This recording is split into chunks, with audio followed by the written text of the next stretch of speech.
John, it's Tuesday. It's Tuesday! Does everyone know what that means? It means that I haven't eaten all day, and I'm hangry. Tim, you're the worst at intros. Welcome, everybody, to Tuesday's Engadget Playdate. We are going to be playing out Disney Infinity 3.0. I know we did that 2 weeks ago, or a month ago, but this is Rise Against the Empire. And we're out here with John Vignocchi, the executive producer of the game. Is that correct, John? Yes, you actually do have me here, and I am on this this wonderful Twitchcast with you guys. How's it going?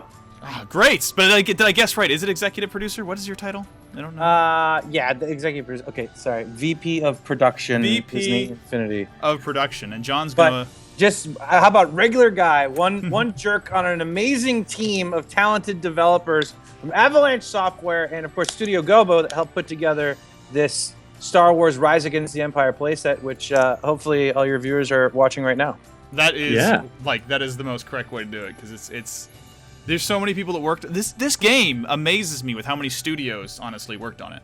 I know. It's actually, and that's something I think that it's funny because when you go and you talk to other game developers and you talk to them about Infinity, they're like, the amount of content that's inside of that game plus the amount of studios, right? There's 8 different studios that are working on Infinity, and all the different check-ins in the Per4 server. I mean, the team at Avalanche Software, especially Nate Robbins, who's our lead programmer, and his entire team that manage all the different check-ins that are coming from all the great development studios that we work for, deserve a medal. It's even though it's a kids and family game, and you'd think like, oh, it's just a Disney kids and family game. It's actually a pretty sophisticated piece of software once you kind of peel back the hood of the engine here. And so, right before we get started and jump into the actual game, I'm going to turn on our webcam here so you all can see what we're working with here.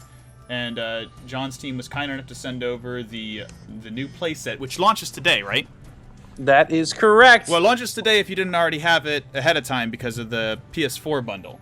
That's right, exactly. So right now, fans on all their platforms, Xbox One, as well as Wii U, can now officially enjoy the Star Wars Rise Against the Empire playset, which is our playset that takes place during episodes 4 through 6, or what's known as the classic Star Wars trilogy. So what I grew up with, and that came with the 2 guys I'm putting up in front of the webcam here. It comes with Luke and Leia, and this awesome playset piece, which is like a translucent Death Star.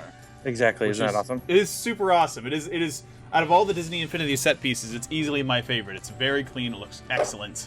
I love it. Thanks. I'll be sure to pass on the feedback to the team. A lot of iteration goes into what those playset pieces are supposed to look like. And I remember when everyone saw the design that had come out for this one, people were like, "Yes, that is it." Right, it's perfect. But there's so many of them that don't quite look.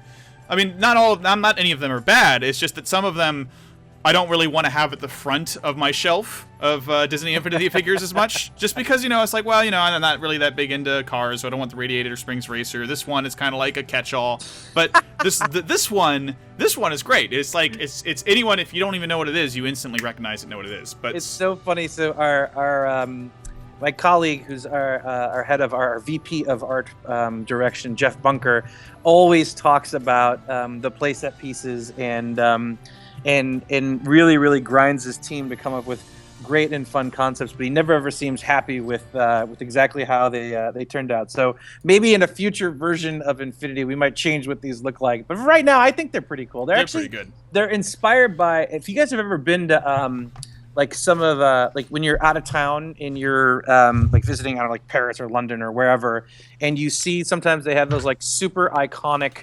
Hey, it's Big Ben, but it's like a little glass block, and underneath it, it lights up. That was actually the inspiration for, or one of the pieces of inspiration for how those playset pieces, how we want those playset pieces to look. Warning, though, real quick, we are starting officially now with the opening crawl. You can keep talking. You don't need to read it, but we just I would like. Can you guys read it in a dramatic fashion? Oh, so I will. Oh yeah, this is all me. Oh yeah. Okay. Rise Against the Empire. Go, Tim. Go. Where's the audio? We need the Star Wars music though.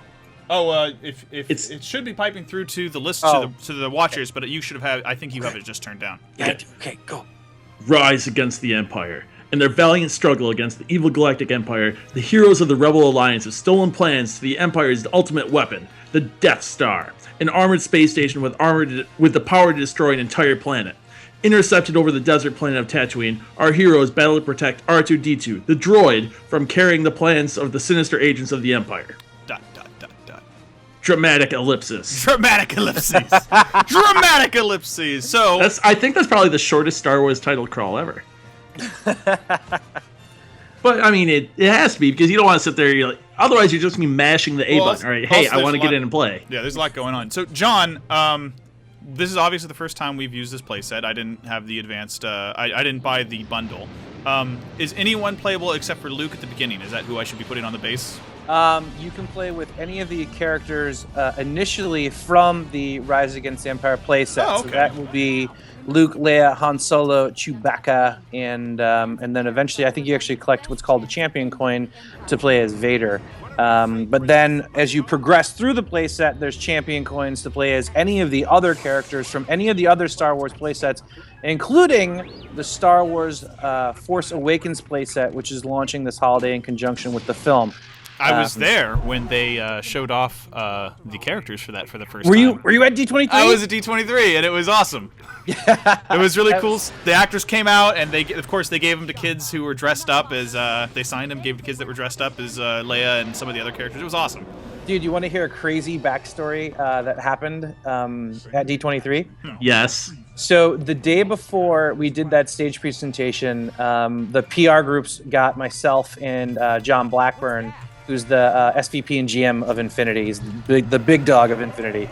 They're like, hey, you guys should meet John Boyega and Daisy Ridley before you guys go up on stage, so it's not like awkward, because we hadn't actually met them in person before, even though both of those actors, as well as others, reprised their roles inside of the Force Awakens playset. So anyway, we went and met with them at D23 in a secret location, and when we went in there, I sat down next to John Boyega and introduced myself, and he's like, yeah, that's cool. Hey, look, I'm a huge fan of Infinity, and you know, as a game developer, you're always like, you know, okay, how true of a fan really is the actor or actress that you're talking to?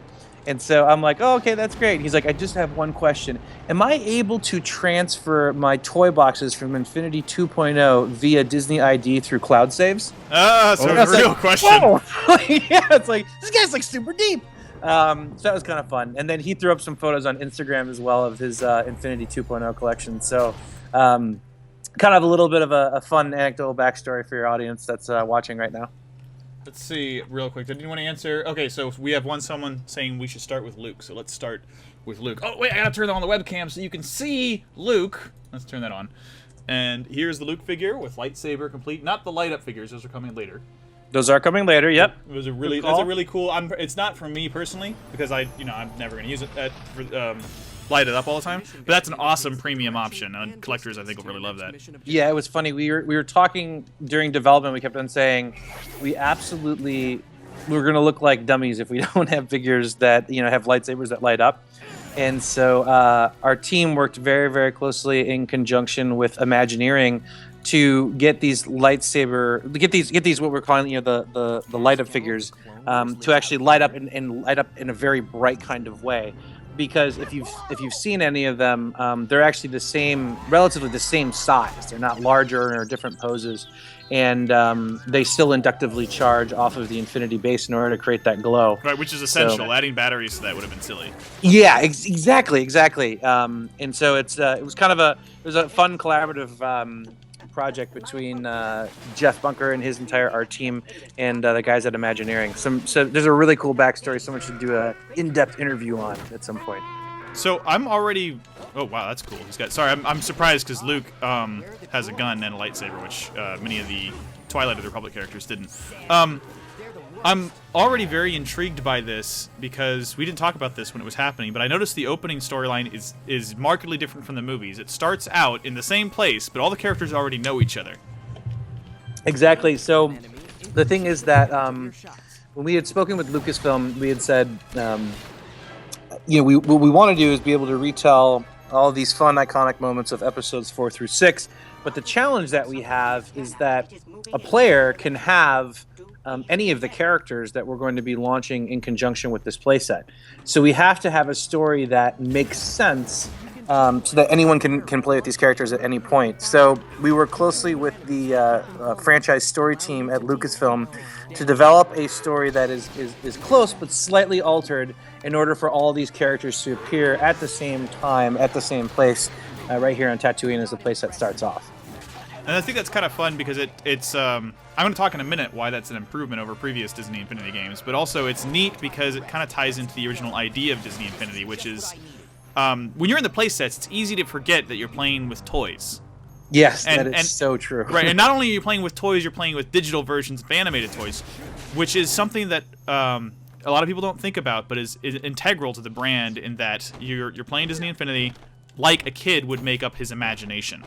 Exactly, and that's such a great point. I'm glad you're picking that up because the team works really, really hard, and especially the team at Studio Gobo and Avalanche worked hard with this particular playset to really play up the toyetic-like nature of everything. Even right here, the awnings that you're bouncing on, a little bit of inspiration from the Aladdin games of yesteryear. Yeah, I was just thinking that. Yeah, exactly, of characters bouncing. But you'll see as you progress throughout this playset, things like big buttons on little virtual toys, and even things like the Millennium Falcon and how the cockpit is represented, and ways that you can fly around. Do I need to use the Force here or something, or am I just getting the jump wrong? No, I was just getting the jump your wrong. Your timing is off. My timing's always off on this thing too, but it's okay. Every game takes a little adjustment. So I mean, I think that's interesting. I remember, and you'll talk about this more, I'm sure, in a minute.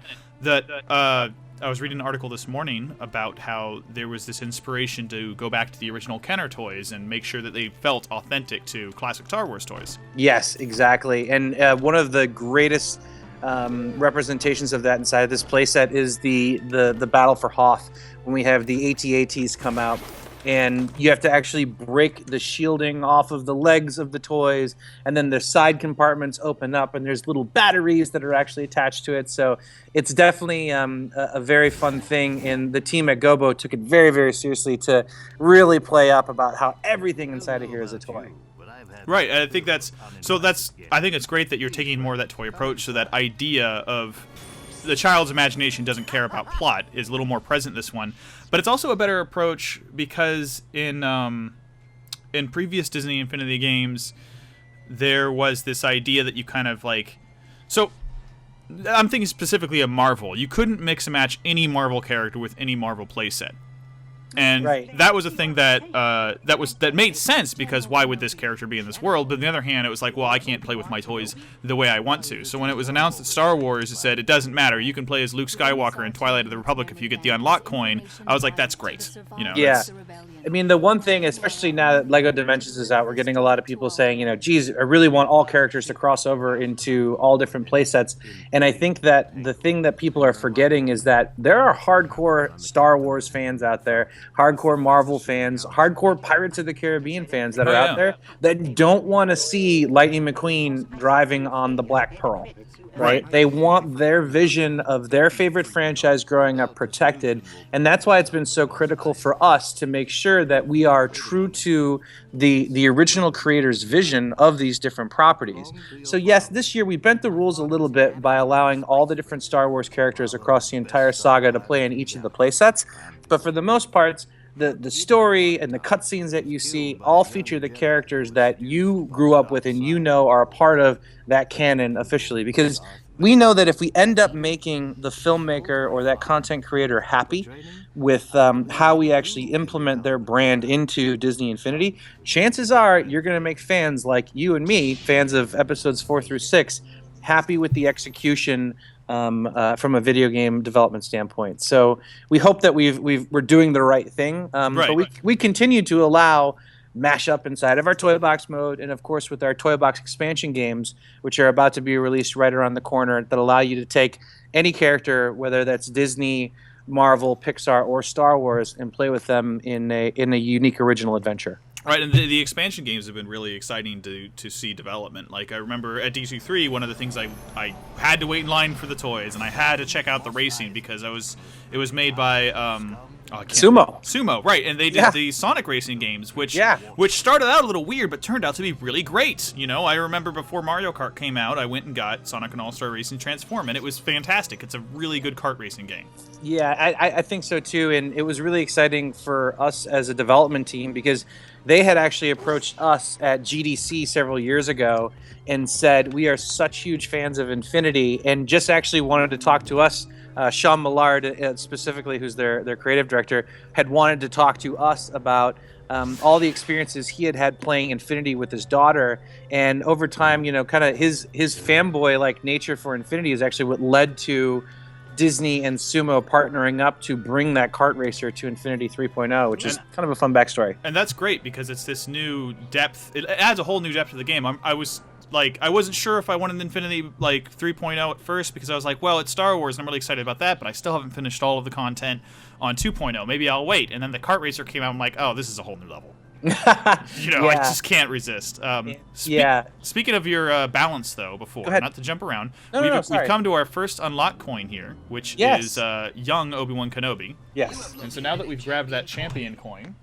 Well, I don't think you've grabbed it yet, right? I just still did. See it floating. Oh, sorry. Yeah, you're on a slight delay. I'm sorry, guys. Oh, no worries. Now that I've done that, I can grab Obi-Wan Kenobi, and he's young, just like Luke, and drop him in there. And, now, I just want to say I really appreciate the cordoning off of the properties on this because I would be really angry if Larry the Cable Guy just showed up on Tatooine. I would be the angriest you've probably ever heard. I would be angry because that's not a Disney property. Oh, you mean Mater? Yeah. Like exactly. if you rolled up as the tow truck, I would probably throw a controller. See, I have mixed feelings on that because it's great. That's like the cordoning off is perfect for the first playthrough. Hold on. What? Larry the Cable Guy and the word great, those are mutually exclusive. I'm not talking about Larry the Cable Guy. I'm talking. Let's switch back to Luke here and get you off subject. So I really appreciate it for my first playthrough, but sometimes I wonder. I wish there was a mode that I could drop the that it wasn't story mode, where I could just drop in the entire level and play through the level that was expertly created by the Disney Infinity people and play it with a different character. Though I realize that sometimes that wouldn't be possible. For instance, as much as I would like to play as like Mulan in the Star Wars playset, she doesn't have some of the abilities that is specifically tailored to those characters. Yeah, and I think that's one thing in particular, you know, for journalists like yourself and you know, for hardcore gamers. I think when you take a look at Infinity in comparison to other kids and family games that are out there, and you look at how sophisticated the mechanics are of all of the different characters that we have across Infinity, and we've said that by the time we're done with this 3.0 life cycle, there's going to be over 100 different playable characters. And when you actually look at all of our different characters and how diverse they are in terms of what they can actually do individually, but then on top of that, how many different things you can actually do just as a basic character. And you start saying, you know, okay, now take Sumo or take Studio Gobo right now and ask them to make sure that a character like Mater right now would have the ability to drive the Millennium Falcon. No. Not only like that would be the worst. Fuel. Nightmare fuel. Cars are the worst example, I think, because the cars are the most limited characters, I think, out of all the Disney Infinity canon, because they're specifically driving, you know, and they're great in their own playset. But like some things, like you try and use a car character in the what was the expansion that comes with it? It's a isometric view. That is the Toy Box Takeover. So yeah, try and use like a car in Toy Box Takeover. It doesn't work so great. But I mean, so they're kind of a hard example. Well, no, but like that's, I guess the point is, you know, so what's the trade-off? Like, let me ask you guys, put your game designer hats on. Do you suffer how deep you can go with the mechanics of your characters and potentially not please the Star Wars fan or the Marvel fan of that character, and make them generic enough so that they all can play inside of each other's world? I think it'd be fun to be able to copy the worlds for exploration purposes, but that adds a complication. And I think you guys already have a hard enough sell as it is. I have a friend who's a very passionate Star Wars fan, but isn't familiar with Disney Infinity, but he started getting interested once he heard Star Wars was coming to it. And I had to calm him down after he watched the first trailer, because he saw the first trailer, and it had a clip that had a character from fighting Darth Maul, who wasn't alive during the Darth Maul period. He was furious. He was like, "Oh, is this canon? Is this gonna mess up the Disney canon?" I'm like, "No, it's not gonna mess up the Disney canon. It's Infinity. It's literally kids playing with toys." Yeah, exactly. But so for those hardcore fans, you already have a really hard sell. Yeah, and the thing is that this is why, especially with Rise Against the Empire, it was so important to, do everything that we could to tell all of these iconic moments, but in a fun, tongue-in-cheek kind of way, so that gamer moms and gamer dads like you guys can create new memories with your kids, right? You can introduce the Star Wars you grew up with, to your kids through this playset, right? And your kids might be familiar with, more familiar with episodes 1 through 3, or the Clone Wars animated series, or now Star Wars Rebels. But what's fun about Infinity and the fact that we tell the entire Star Wars experience across the whole saga is that there's really something for everyone, and it's a great opportunity for people to introduce their favorite characters, their favorite adventures to their entire family. What's that feel like? The I don't want to describe it too negatively, but the burden of realizing that your game is going to be a lot of kids' first introduction to classic Star Wars. I'm trying to think of for all of us, at first blush, it was like, once we had gotten approval to work on Star Wars from the team at Lucasfilm, everyone was incredibly excited. But then I think when the scope of how much we had to do in order to make this a great experience set in, I think everyone was a bit intimidated. It's a daunting task to make something that is great and that people of all ages will enjoy. But I think we've done it. Our review scores are higher than they've ever been this year, which is really, really exciting. Actually, I met with the heads of Nintendo a few weeks ago, and they had said to myself and John that they were incredibly impressed with how high of a jump from a Metacritic score perspective we had taken with only 1 year of development, because this is a cyclical release, of course. Oh yeah. And so, to even have the masters at Nintendo kind of recognize the hard work of our team at Avalanche and all the external studios that we worked with was quite flattering. I suggest. So I don't mean to cut off our situation, but since I've been talking so much, I haven't been paying attention. What am I supposed to do right now? I think I'm supposed to get money, but I'm not sure how I'm supposed to do that, because I need to pay off Jabba. Yeah, so actually what you're doing right now is you are working to get enough money in order to hitch a ride there on the Millennium Falcon. So you can actually, if you look at your map there in the bottom left-hand corner, which was explained to you through a very... I'm sure it was! Wow. That actually tells you a little bit about all the different areas of activity here on Tatooine. You've got characters that you can do side missions here that are represented with the blue exclamation point, mainline missions, of course, with missions that you accepted with the yellows, yeah. Right. And then you can also pull up if you hit... Are you guys playing on PS4, it looks like, right? Yes, PS4, it's correct. Yeah, if you go ahead and hit the options button, you can pull up... the mission list, right? Exactly. Okay, so we're going through and doing missions and earning money. So I don't have a specific task right now. Just do side missions so I can earn enough to. Exactly. Okay. It's kind of explore at your own pace right now. So that's very different than Twilight of the Republic, which was extremely linear. It felt very much like a normal, like a PS2 Star Wars game would have. Yeah, hopefully you mean that in a good way. I do. I mean, there was a lot of these games in that era that were they had these Star Wars games, and you followed the storyline, and it felt very much like that. Yeah, I think one of the things that's interesting is that as we work with all of these different talented developers on, how to represent these great franchises and brands that we have across Disney, we don't tell them that they have to do their playset like this. In fact, we encourage them to make it different. And so when we had spoken with the team at Ninja Theory, who worked on Twilight of the Republic, which you had just pointed out is a bit more linear in nature, right? They had said that that's the experience that they wanted to create. And in speaking with Studio Gobo, they actually took more of a page from an old game that Avalanche had worked on, which was actually the precursor to Infinity, which is the Toy Story 3 video. Oh, right. The Toy Story 3's open mode was basically the inspiration, right? That's exactly right. So for everyone that's listening, Avalanche Software made the Toy Story 3 video game. It was the game based off of the movie, and there was a straight up linear section that you played through, which was see the film, play the game. But then they actually went off and created this toy box mode, which would eventually become and evolve into what Infinity is and evolve into what the toy box is.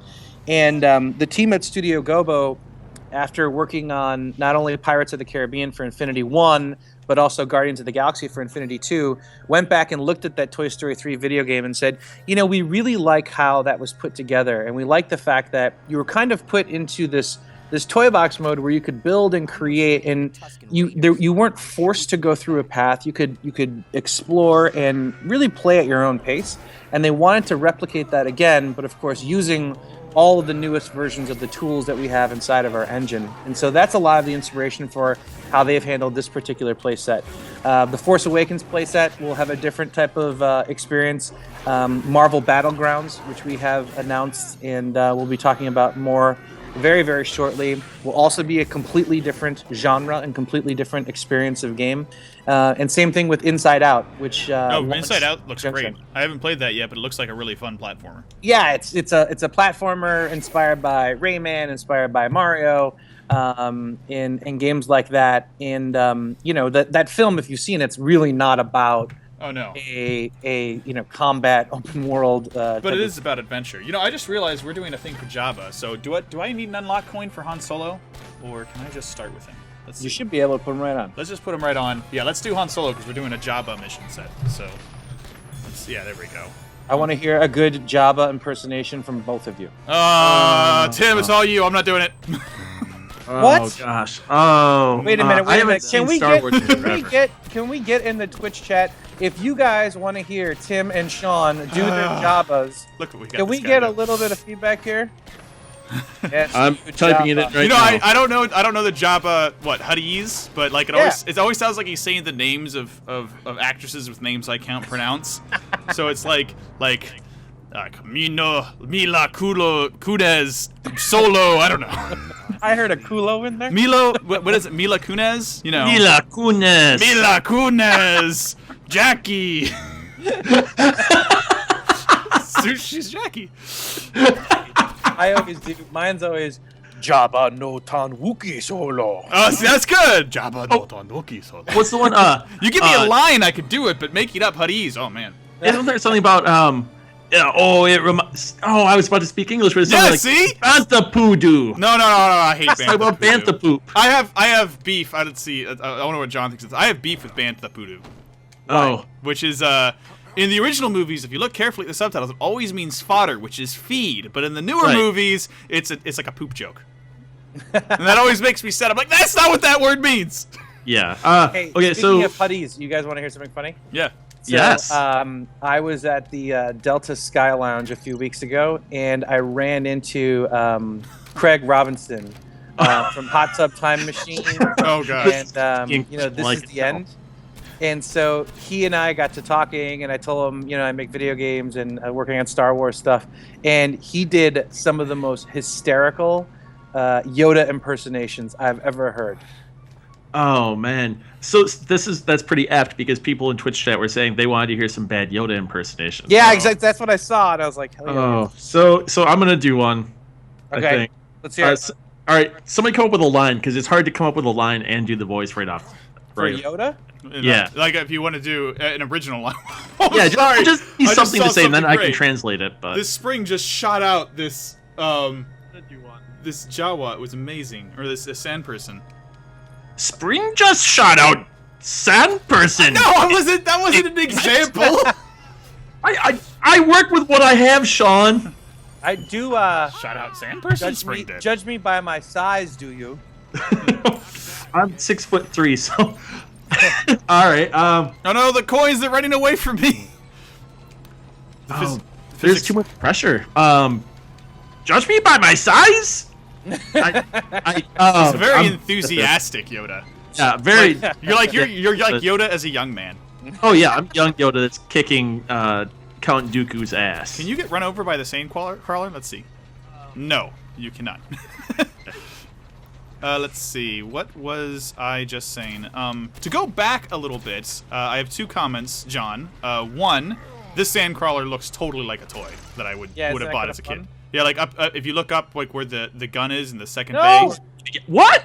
Oh, Oh, I thought you were gonna. You can definitely get stomped on by the AT-ATs. I thought you were gonna get rolled over by the. No, it didn't roll me over. So I was wondering why you were yelling no. Sorry. No, but this you'll see in a second where I am. But this turret nest up here is fantastic. It's just like a real toy, except for I can actually go inside of it as a tiny person. And the other thing I wanted to say was that Toy Story Toy Box mode. I remember the reviews for that game, and everybody said that the toy box mode was the best part of it. They were like, "This is the reason you buy the game." Yes. You know. So true. So the evolution into Infinity makes a lot of sense after reading those reviews. Yeah, absolutely. And actually, you know what's kind of funny is that so I just joined the Twitch chat, and I see inside the Twitch chat is a gentleman by the name of Mike Thompson, who is actually the game director on this particular playset, and works really, really closely. He's based at Avalanche Software in Salt Lake, so I'll be seeing you tomorrow, Mikey. But he's the one that works really, really closely with the team at Gobo. I'm putting this entire thing together. And actually, Mike just got back from, I think he was in Cancun with the Gobo guys.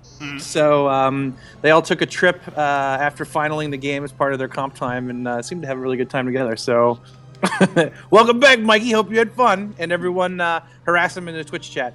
Yes, give him much attention and stalk him on Twitter in a nice way. Okay, so Duke gave me, one of our Twitch regulars, Duke gave me a line to say for Yoda, and Sean, here it goes. All right, where is it? Tutorials Sean must learn.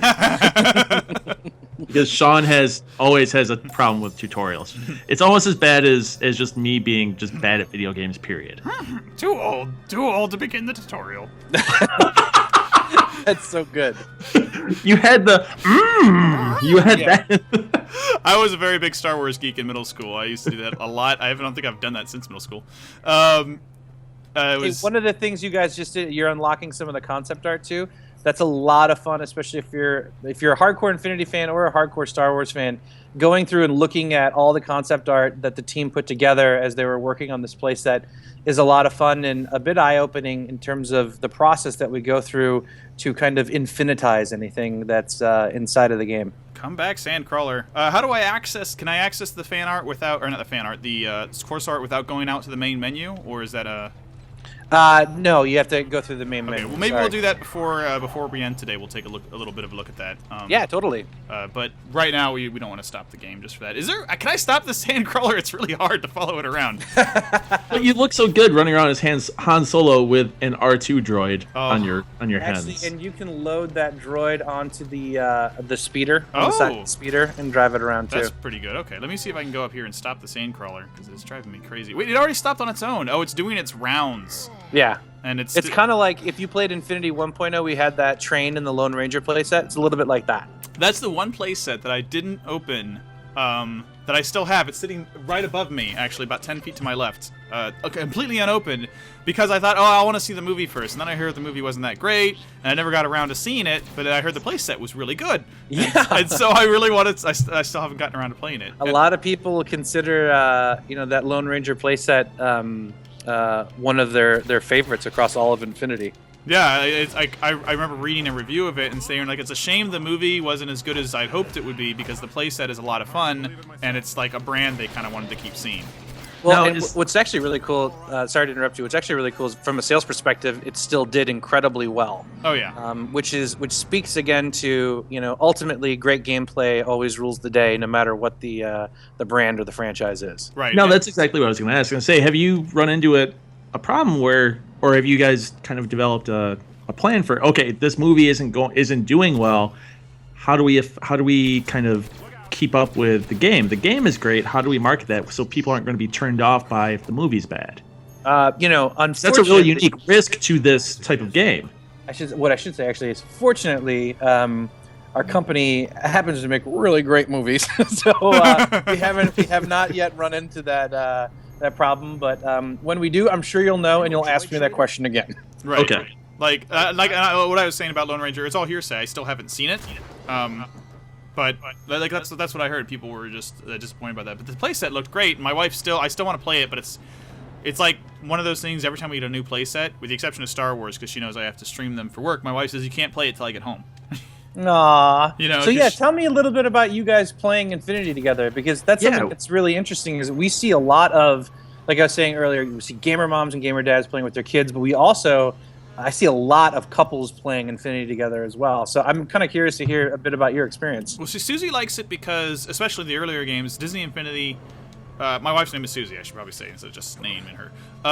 She doesn't play a lot of games, you know. When it came to the era when games kind of evolved into 3D-dimensional spaces, it wasn't something that she kind of kept up with. And so she's not, like, whenever she tries, I remember trying to make her play Skyrim once. And she couldn't. Good job, Sean. You should just throw her Dark Souls after Well, it wasn't that. It was just that I was playing it, and she was curious, and she took the controller from me. And I remember watching her try and figure out. She couldn't figure out that the right stick represented like your shoulder motion, left and right, and where you were looking. So she was strafing everywhere, and it was just awful. And so when Infinity came out, though, we're both huge Disney fans. We were in Disneyland 3 days ago. She's might be going back tomorrow. Oh, no way. And we don't even live near Disneyland. We're in San Francisco. So she drives down all the time. So we're pretty big we're pretty big fans of the brands, and so she was really excited for the game. What am I doing? I need to purchase a hangar building. Sorry. I know, this is the worst. This is why I never do demos anymore where I have to play and talk at the same time. It's always a challenge. Oh, here we go. I figured it out. I just got to pick it up and throw it. Wow, this is totally different. Yeah, actually go back there, because that's a whole bunch of the different things that you can unlock inside of the playset. So one of the fun things with this particular playset, before we get back to your story, to my wife in a minute. Yeah, sorry, is that you know, a lot of the vehicles inside of episodes 4 through 6 are just as iconic as the characters. And so the team at Gobo really worked hard to put a whole bunch of different vehicles inside of this particular playset, which was a lot of fun. So anyway, all right, so let's go back to a little bit about you playing with your wife. Real quick though, this building mechanic is a nice, more interactive change compared to, like, rather than having going into a grid mode and placing it, you're like throw it on the plot. It's more physical, which is very interesting. And again, this, if anyone had played that Toy Story 3, the video game, this is something that's very similar to what the team at Avalanche had done back in the day with that toy box mode.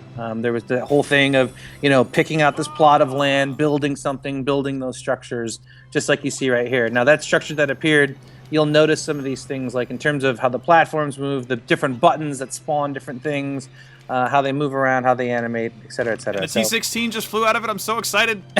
That was a really cool, like, just watching the building animation was super, super, super cool. Oh, I destroyed it! I'm an idiot!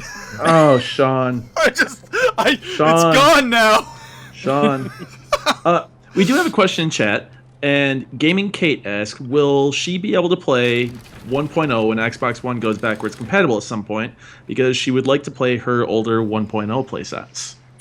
So sorry, Kate, I can't answer that question just yet, because we might be having discussions about that. So stay tuned. I'll be able to give you a legitimate answer as soon as I have a legitimate answer. Oh man, T-16, this is so exciting. Luke's stupid Skyhopper is really exciting to me. Anyway, I had that Hasbro or Kenner action figure or vehicle. It's at my parents' house. Cool. It was a really cool toy. Yeah, it is. So anyway, speaking of going back to what we were actually talking about. Yeah, back to my wife. So so Susie, she's not very good at video games, but she's a very big fan of the brand. So she dedicates herself to being better at games because she wants to play Infinity with me. It was a little easier. We started on the Wii, which was nice for her because the Wii U gamepad in the original versions had sort of instructions on them and easy touch controls. Yeah. And now we're moving to the PS4 because, you know, it offers a larger toy box mode and slightly better graphics. So she's learning how to use the gamepad. She still has a little trouble with turning, but it's something we can do together. It's a lot of fun for her. It's a little frustrating for me because I'm very good at video games, and I have this issue of like, oh, she can't get that jump. It's too slow. We wind up waiting around. I basically beat Pirates of the Caribbean myself while she was off doing whatever. Another Studio Gobo playset.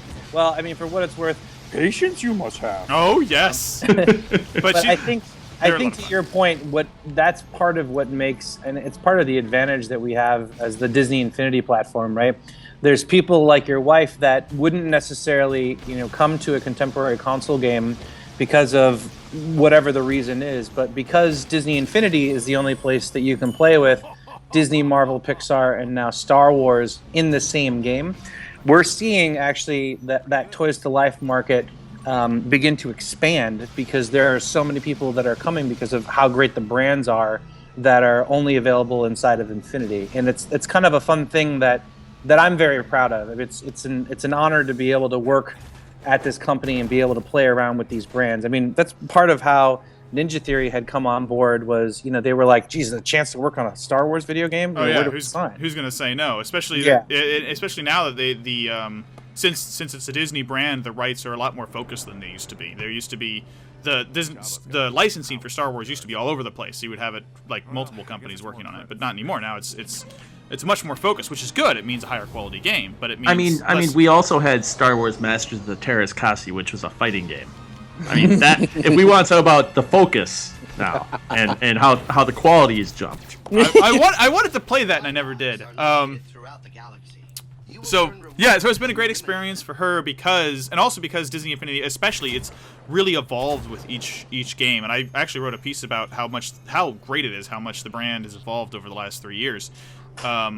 That's up on Engadget. Tim, drop that link in if you can find it. I will go find that. It's sure to share that with the team too. Because the guys really appreciate when people notice that kind of thing. Because a lot of times I think we all feel like we get a little bit stereotyped into the whole, hey, you're just a kids and family game, or hey, you're just a Toys to Life game. But it's really nice when journalists like yourself, take notice as a fan over the years of how sophisticated the platform is and how it's grown over time. Oh yeah, it's grown in a lot of ways, not just with the different mechanics introduced, but like I talk about this in the piece. 3.0 is the one that finally clicked for me as teaching me how to utilize the platform as a user, which is something I struggled with in the previous 2 versions of the game. But when I played 3.0, the new hub and the sort of theme park inspired toy box hub helped me a lot, and it's evolved a lot, and I think that appeals to me as a more advanced gamer. It also appeals to her quite a bit as someone who isn't as advanced because it's accessible to both levels, which is something that I've really come to appreciate. What's interesting, Sean, is your article actually got passed around all of Interactive. Oh, okay. I hope you guys didn't take the headline the wrong way. No, I mean, we figured just like all you guys, you write whatever it is, and then someone writes the kind of jerky headline that's like the clickbait thing. So, well, I mean, because it's hard. Toys to Life games are harder in that regard because they don't feel like normal games, like because they're something new and different. So it's harder to conceptualize. Yeah, which I totally get. Yeah, but it's I definitely know kind of what the sentiment is here, which is basically, in 2012 we came out and made this big audacious, big hairy audacious statement about, we're going to create a platform, a software platform, and it's going to be for all things Disney, and it's going to have, Pixar and Disney, and then with the acquisition of Marvel, they were integrated. And I think when we initially had made that statement, people were like, yeah, okay, whatever, show and prove. And then, finally with the 3.0 version, now that we've brought all of the character families together, I understand the sentiment of your headline, which is like, hey, this feels like a complete game, not only from the fact that you've brought all those characters together, but also at the same time, the controls, the tutorials, the flight, the driving, how well integrated it's become, and it's incredibly impressive because the scope, the proposition of Disney Infinity was enormous. Right, it really was, but make no bones about it, we still have a lot of work to do. We know that, we're going to keep doing everything we can to make sure that our fans are happy and that we can attract new gamers to our platform, and hopefully they think it's a great game. Right, and that's one of the reasons I wanted to write that article specifically, is because it shows how much the team cares, how much it's changed. You really listen to things that people said about the previous game, said, yeah, we can do that, and we could do that, and here's another idea we had, and it really just, I think it shows that you guys are working hard to up the ante for every iteration, and that's important because it's easy if you look at sports games and shooter games, it's easy to fall into a track of more of the same, and Infinity isn't doing that. I do have a question while we're here in the Incom T16.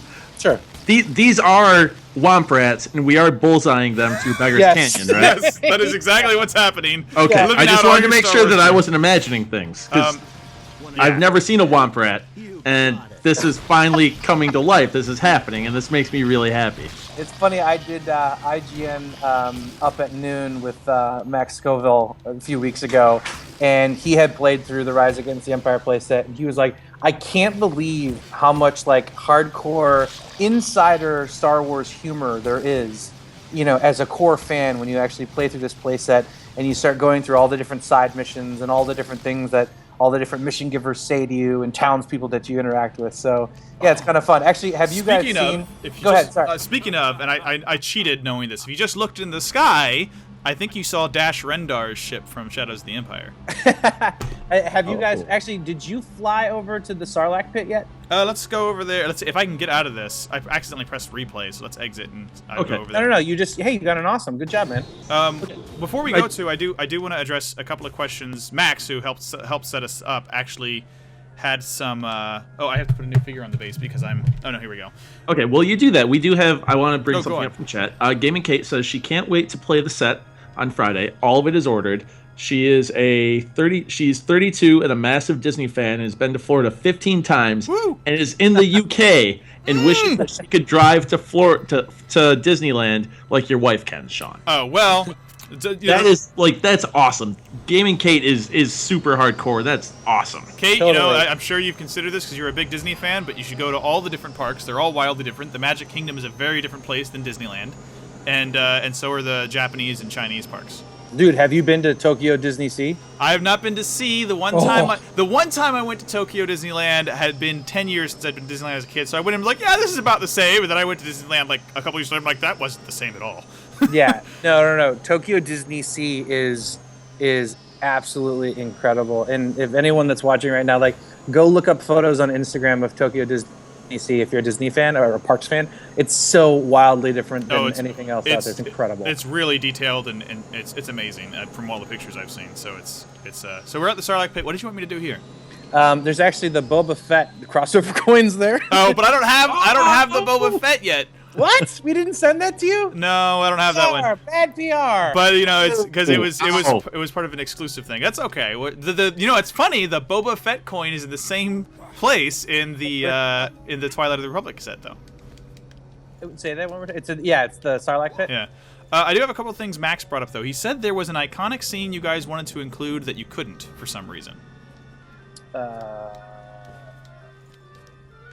it is. It's up there on the Jabba's Sandcrawler.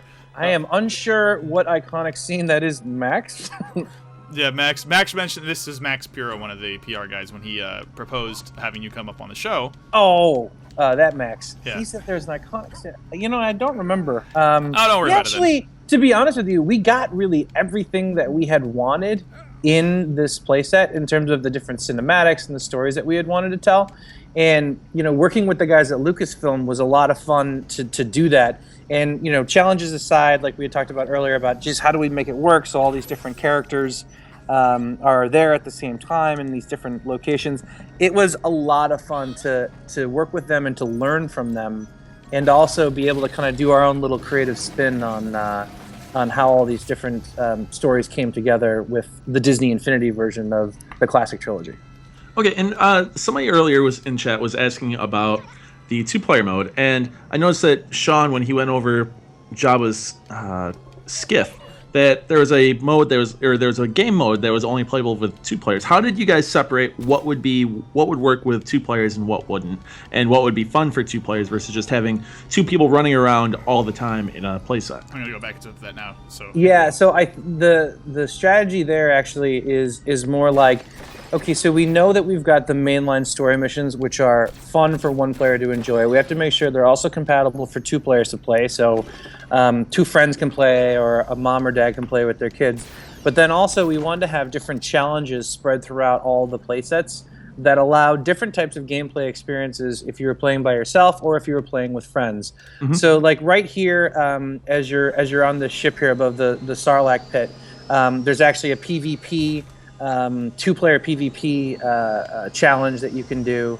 And so it's fun because you find yourself, especially if you're playing with friends, actually getting lost in these challenges because you just are doing them over and over and over again because they're fun little distractions from the mainline mission. So in terms of how do we balance it like that, I think we take a look at the total count of mainline missions, single-player side missions, and multiplayer side missions, and make sure that we've got a good mix of all of them. But one thing for sure is that we always say, and it is true, and you guys should be doing it right now, Infinity is so much more fun when you're playing with a friend. Oh yeah, and I wish we could. I mean, I guess we could try and share play, and Tim could have the second player controller. That might be a little janky. Yeah, that's good. No, the stream is going really well right now. I'd rather not introduce any jank. I would love to have microphone. Yeah. We sound good. I would love to have two of us once, but it is a little difficult when he's in a different state. Yeah. Sorry. So like, no pressure or anything. I just mean gosh, thanks, John. Just make us feel inadequate. Yeah, I know. I feel like such a jerk. But what I just like for anyone that's watching that might want to check out Infinity now, if you've got a friend or if you've got a sibling or a kid, it's a lot of fun to play multiplayer. So definitely check it out.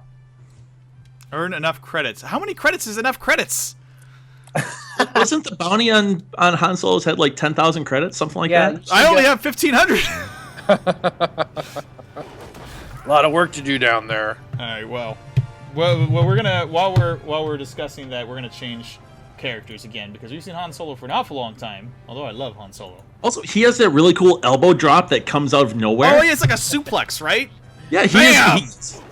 That's an elbow drop, Sean. Watch wrestling once. Whatever. And wait till you guys unlock his carbonite grenade. It's totally awesome. Oh, that's awesome. We're gonna put in Princess Leia because you're gonna have some women in here. Yeah, absolutely. Actually, something that we pride ourselves on is making sure that we've got a really strong selection of female characters. She's because awesome. when we look at our demographics of who's playing Infinity, we notice that there's just as many girls that are playing as there are boys. Oh yeah. And still, you'll notice like with the Twilight of the Republic, that's our starter pack for 3.0. That comes with Anakin and Ahsoka because we wanted to have a strong female Jedi for female gamers to play with. Rise Against the Empire comes with Leia. Force Awakens will be in a similar configuration. Yeah, because Ahsoka is super cool. She is an awesome character. When we were streaming through it the first time, I was like, she has some awesome moves, and she's just an all-around badass. I think she's a lot more. Yeah, I prefer playing her first of all, but also that she's a fan favorite too. Yeah, she's a fan favorite. And it's funny because you guys are actually echoing like the sentiment when we do all the different studies after we release the game. Boys don't mind playing with girl characters so long as the girl characters are really strong. But girls almost exclusively want to play as girl characters, which I think is interesting, you know, from a gaming demographic standpoint, especially as we see more and more girls playing games these days, which is really cool. It might just be because like girls are so not used to being able to play girl characters. And that might be true too. Actually, I think that we have one of the largest selection of female characters in a video game right now. I gotta say though, Leia, you usually don't think of Leia as a badass, but like the animations you guys did for her karate here, it's awesome. She looks, it's really cool. If you guys complete her combo, like so you do that as you upgrade her through the skill tree. Her finishing move that she has basically is she blows a horn and a whole bunch of Ewoks come out and attack the target that you're attacking. It's really cool. Regardless of what planet you're on, she just pulls the Ewoks out of her back pocket. Yeah. Yes. Okay. Yeah. Like, they basically come in off screen. It's kind of fun. It's part of that whole tongue-in-cheek humor that we try to instill in the Infinity franchise. There's also these power discs. I'm gonna throw one on right now that you can buy, and this one changes, I believe, Leia into her disguise from Return of the Jedi. Yeah. Which looks, oh man, this looks awesome too. Yeah. In fact, I think we do. I don't remember. We were talking about doing this. I actually haven't played with it myself in the final version, but I thought we were doing voice modulation on that for when she talks. Oh, probably. We haven't entered any cutscenes for that yet, and my audio's not high enough. But hey, by the way, one thing that's important for you guys and for anyone that's watching that might check this out, if you are a core gamer or a gamer that normally plays video games, you probably should adjust the difficulty level. We make sure that Infinity's at a difficulty level that anyone kind of 6 to 60 could play through and enjoy and beat the overall experience. But it's funny because I see in some reviews journalists saying, God, it's a little bit easy, but they always neglect to mention that there's varying difficulty levels. And so if you actually just go into the options menu, you can increase the difficulty, and we do reward additional sparks and additional experience points for your character by increasing the difficulty. Let's do that now because I never actually let's turn it up to extreme. I've never done that in the other games. Because I always had fun, but always recognized, it's a little bit easy, but I'm having fun, so I never cared. Yeah. Now, like you're a core up. gamer, so I mean, this is the thing is that on the extreme difficulty mode, you're gonna have fun because there's a real sense of threat. But you have to remember because Infinity appeals to such a wide demographic That's why we have to be really careful about how we adjust the game, so we make sure everyone can play and have a fun experience out the gate. But we definitely want to encourage more, hardcore gamers like yourself to increase the difficulty, to make it an even more compelling experience. So what changes? I'm sorry, Tim. Were you going to ask the same? Yeah. John, I know we don't have you for an awfully long time. I think we're just about coming to the end, right? But I wanted to say that your guys' focus research and everything is right on the bat. One of our regulars, Duke, he says that he usually plays the female character to show his daughter that women kick ass. That's awesome. That's awesome. And Gaming Kate says that you're right. This is true. Her boys loved playing as Elsa and Anna. Oh, that's awesome. Yeah, Elsa and Anna are great characters, huh? And that's just the tip of the iceberg, so to speak. We've got lots more on the way. Well, it's been great. Do you have any more time? Or are you heading out? We gotta. Before I do a wrap-up spiel, I gotta know. My calendar says. Ooh, I have an interview with Variety. No, I don't. Oh, well, then it's been fantastic having you on, and we do look forward to that more on the way. Absolutely. Hey, you guys, thank you so much for the opportunity to speak with you, and thanks to everyone that is watching right now. And I hope you guys dig Disney Infinity and all the work that our team at Avalanche and Studio Gobo did to put this whole thing together. It was a blast to make it, and we hope you guys enjoy playing it. Okay, one last quick question. Yeah. Is there any chance of Aladdin that is coming right from chat? There is. You can buy Aladdin, but is there going to be an Aladdin playset? I think is what he's asking. Yeah, so right now we haven't announced an Aladdin playset, but one thing I would say is that we have actually hired members out of our community whose job is to do nothing but sit with our tools that we provide end users to create toy boxes, and they actually create toy boxes, and they did some incredible Aladdin toy boxes that you can go and download. So check those out with your Aladdin or Jasmine figures, which are both out and available now. Boom! Yeah. Cool, man. Thank you guys so much. If you need anything, hit me up on Twitter. But thanks again for this opportunity, and thanks everyone for listening. I'm going to jump out now. See you later, John. Bye, John. Thank you once again. Thank you. Cool. Later. Why don't you go ahead and drop his Twitter in the chat there, Tim? And yeah, I will. For everyone else listening, John may have had to go on to do, I think he said it with Variety or someone. Yeah, he had to do an interview with Variety. But we're still going to be on for another hour, and we're willing to change to any character you want that we have available. You can see some of them in the camera I had up a minute ago. We have everyone from the original trilogy, including Darth Vader, though we haven't found his unlock point yet. And we'll be at it for another hour doing whatever you tell us to. Uh-oh. Yeah. Well, you may have not seen this, but Duke has been just giving you nothing but merciless trash talk. For being bad at the game? Being bad at the game, skipping tutorials, and playing on easy. Look, man, I didn't know I was playing on easy, and I had to talk to Johnny. I don't know, he doesn't like being called Johnny. Yeah, you were really bad at that, I'm really bad. I had to talk to someone, so it's hard. We do have some stuff to give away today. Oh. We have some codes for Dungeon Defenders on PlayStation. Or not PlayStation, on PC. All right, well, how do you want to do that, Tim? You want to make them do a Star Wars-themed contest? We could, but first, let me take a selfie. No. First, I need to plug... Take a selfie? Yeah.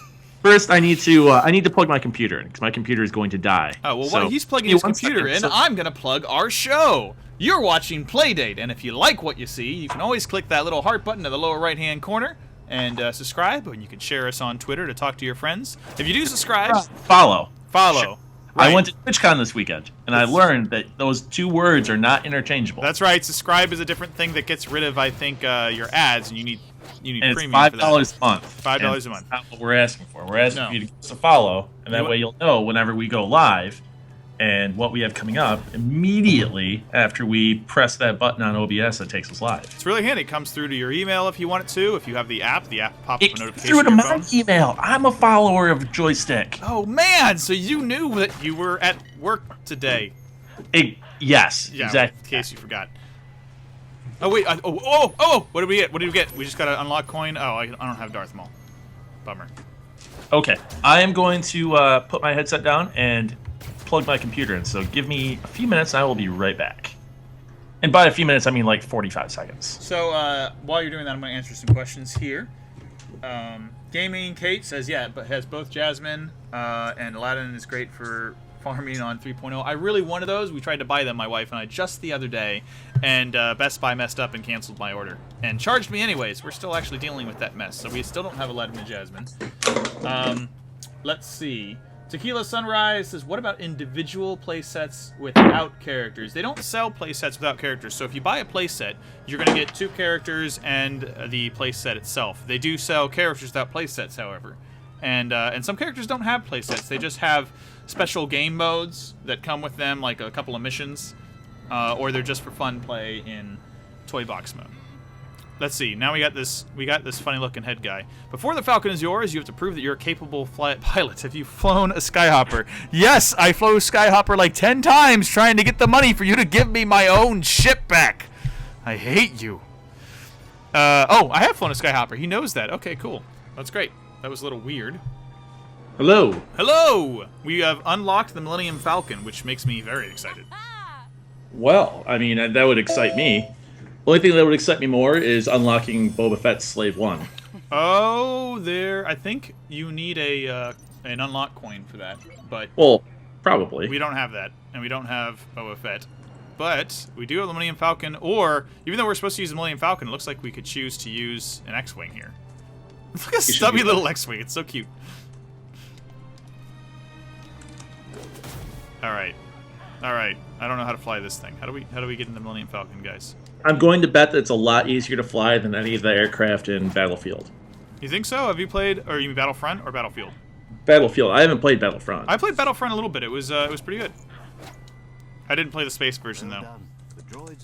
Well, you can't fly space vehicle. You can't fly into space. You can just do dogfights like in atmosphere or in atmosphere dogfights. Right, like the other ones, which I find is a disappointment because in the one of the PSP games you could fly. It was I don't know why they didn't do this in every game afterwards. You could be on the ground fighting, you could get inside of a ship, you could fly around in the atmosphere. If you flew straight up, it would phase you into a space battle happening above the planet, and then in that space battle, you could land on a capital ship and get out of your aircraft, and then take over the capital ship. Whoa. It was enormous, and it was a PSP game. Wow. That's insane. Yeah, it was pretty amazing, and I've always been disappointed that no other Battlefront game has done that one. Another helpful feature of this star map is its Wow. ability Let's see to what we inform have of here. missions Gaming Kate says your Battlefront attention, looks good, and and she just finished Mad Max this week. I didn't play Mad Max. No, I didn't either. Gaming Kate, how did you like Mad Max? It didn't get the greatest of reviews. Also, it was very brown. Uh-oh, this is sad, Tim. Uh-oh. This What? is sad. Oh, see, knowing the storyline of Star Wars, I know you can go to the Alderaan system, but I don't think we're going to be able to go to the Alderaan planet. Well, I mean, maybe this is before the rebels get taken prisoner on the Death Star. So Well, maybe Alderaan still exists. I think we should go to the Alderaan system. I can't. I have to go to Tatooine. No, what? It won't No. let me yet. It won't let me yet. Ugh. Is it? We're still doing. Look, we got to do what Duke says. He wants us to do the tutorials, and this is one of the tutorials. This is what you wanted, Duke. This is what you wanted. Duke. This apparently this is all on you. It is all on you. So I was at TwitchCon over the weekend, Sean. Oh yeah. Yeah, it was good. It was really fun. I learned a lot. I got to go out and hang out and have some drinks with Yaddle, Who is which was not awesome. Here today. Oh, there he is. Hi, Yeah, Yaddle. he is. I didn't see him.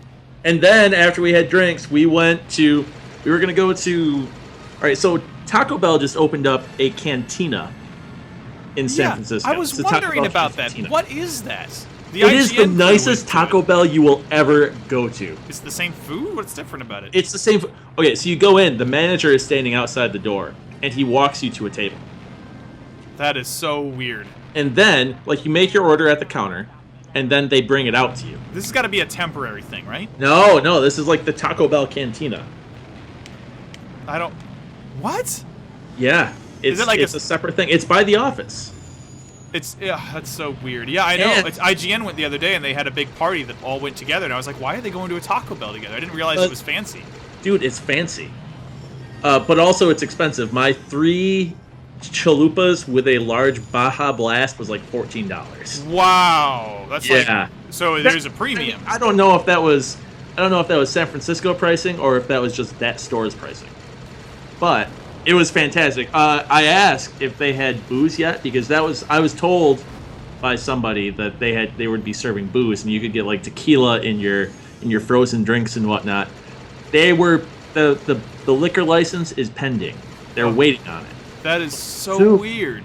You'll be able to go to Taco Bell near the Giants Park in San Francisco, and you can get some booze in your Baja Blast slushie with your chalupas. Is this a thing that they're gonna like continue to do?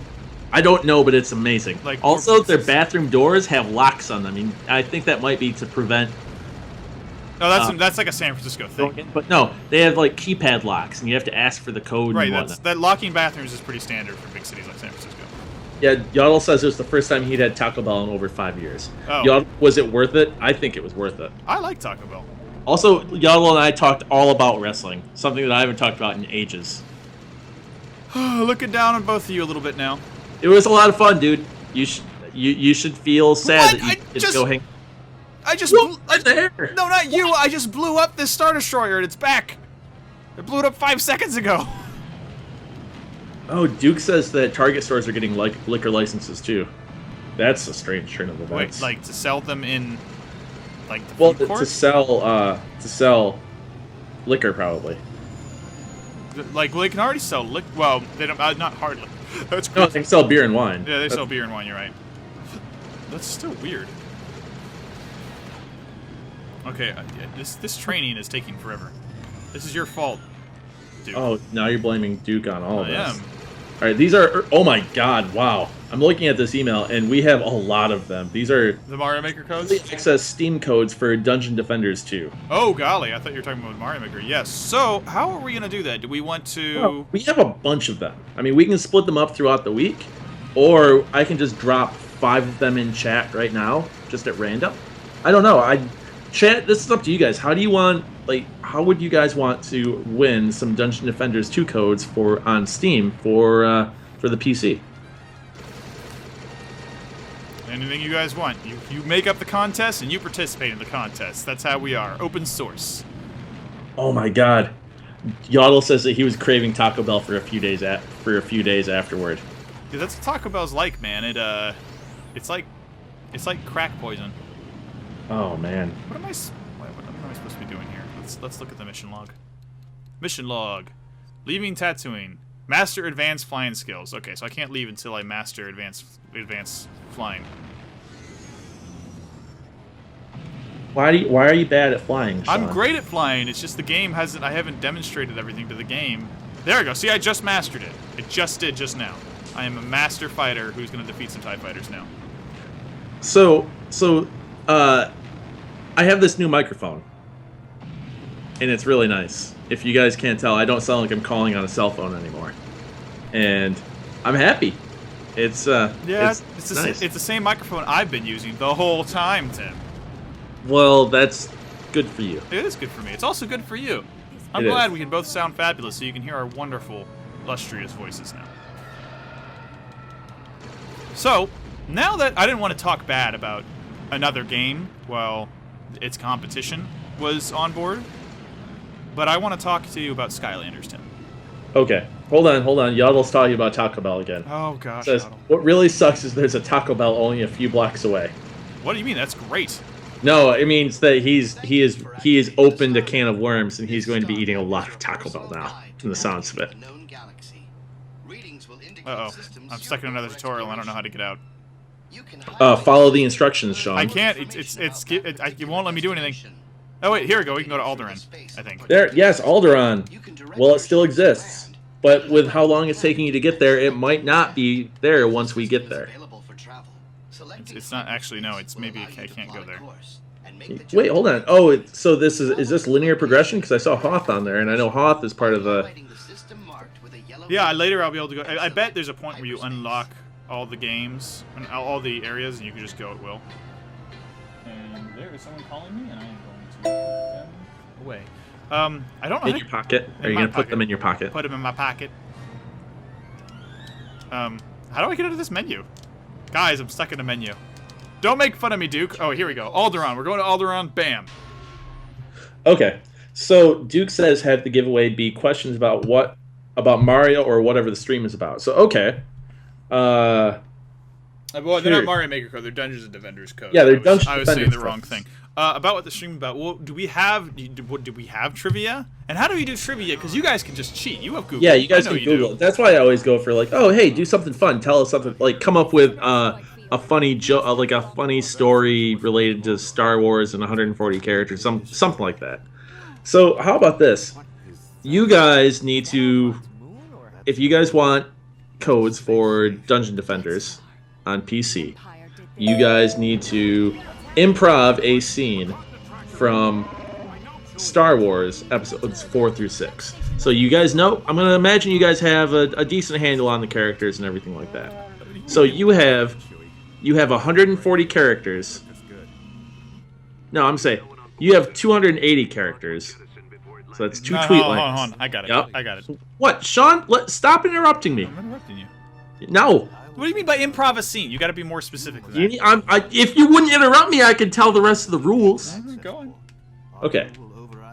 So you have to improv a scene from classic Star Wars in 280 characters involving involving your favorite people from the series. So you guys have 5 minutes starting at 7:14 p.m. Eastern. I'm sorry, I'm bad at numbers and time zones. 4:14 p.m. Pacific. So you guys have to come up with a situation and improv a scene between two characters from classic Star Wars. Oh, have man. at it. So did you see the Minoc, right? That I just shot. This little thing. It's a Minoc. They're from. I know what the Minocs are. They're from the space slug. Right. I'm telling the stream if they don't know. From Empire Strikes Back, and they gather on surfaces. In the game, this means they have those those little sucky toys that you can like lick and stick on a wall. You mean the ones that allow you to pass diseases pretty easily amongst family members? Yeah. It was one of those. Okay. It's a cool little touch.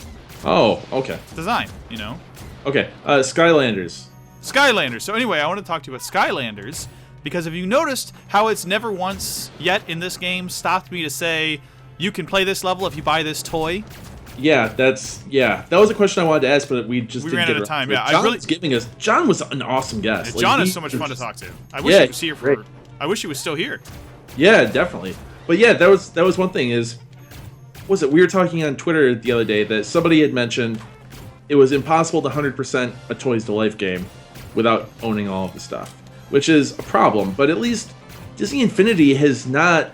Once you're in the toy box sets or you're in these play sets, it's like have some fun for a while. It doesn't seem to me like it's very blatantly saying, "Oh, buy our stuff because the stuff you just bought's inadequate now." Right. It doesn't feel like that.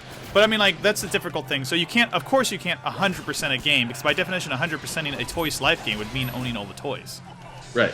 So but you can. I think in Star Wars, there's nothing you can't do with one character in a place set that you need another character to do. Not really. There's a couple of small challenges, but it's not like here's a whole third of the game, a flying section you can't buy unless you buy the flying toy. And while introducing flying toys in Skylanders is genius, like from a marketing perspective. Right. I can see how that's that's not consumer friendly. Right. Like there are like looking at that, there are plenty of places where the folks behind Disney Infinity could have said, "Oh, hey, you want to do that thing where you get to fly the Millennium Falcon and blow up Star Destroyers? Buy another playset." Right, they could buy another playset or buy the Millennium Falcon. They could have used a new base. Like, because Skylanders had like 4. Man, I just got destroyed. Skylanders has had like 4 bases so far. And it's like every game seems to have a new one. And so it's just more competitive. So let's change characters again because poor Chewbacca did not survive. We're going to use another power disc. This is the Luke power disc that makes him wear his flight suit. Okay. Now I do want to ask, what happens when you put that Death Star Infinity toy on the base? What does that do? Oh, that's what unlocks the playset. So like you can't play the playset without putting the playset toy on the base. Oh, okay. Yeah, because it's all on the disc, which that discussion is its own thing. Oh man, I am just getting tore apart with these characters. It's all on the disc, and so that's how the game knows you've you have that content that you purchased the playset by having the toy put on there. Okay, so you could, if you wanted to, you could go on eBay and just buy, for whatever reason, you could buy the Death Star, and then you could play through it with Yoda and stuff. I don't know. I don't know. Actually, let's see if you could. Hold on, let me shoot this guy. Okay, I punched him. Look, I think you maybe need an unlock coin for Yoda. So let me see what happens if I put Yoda in there. No, so it wouldn't be like, because it's sold with 2 figures. It expects you to have those figures. Right. So Yoda is playable in that, but you have to find his unlock coin.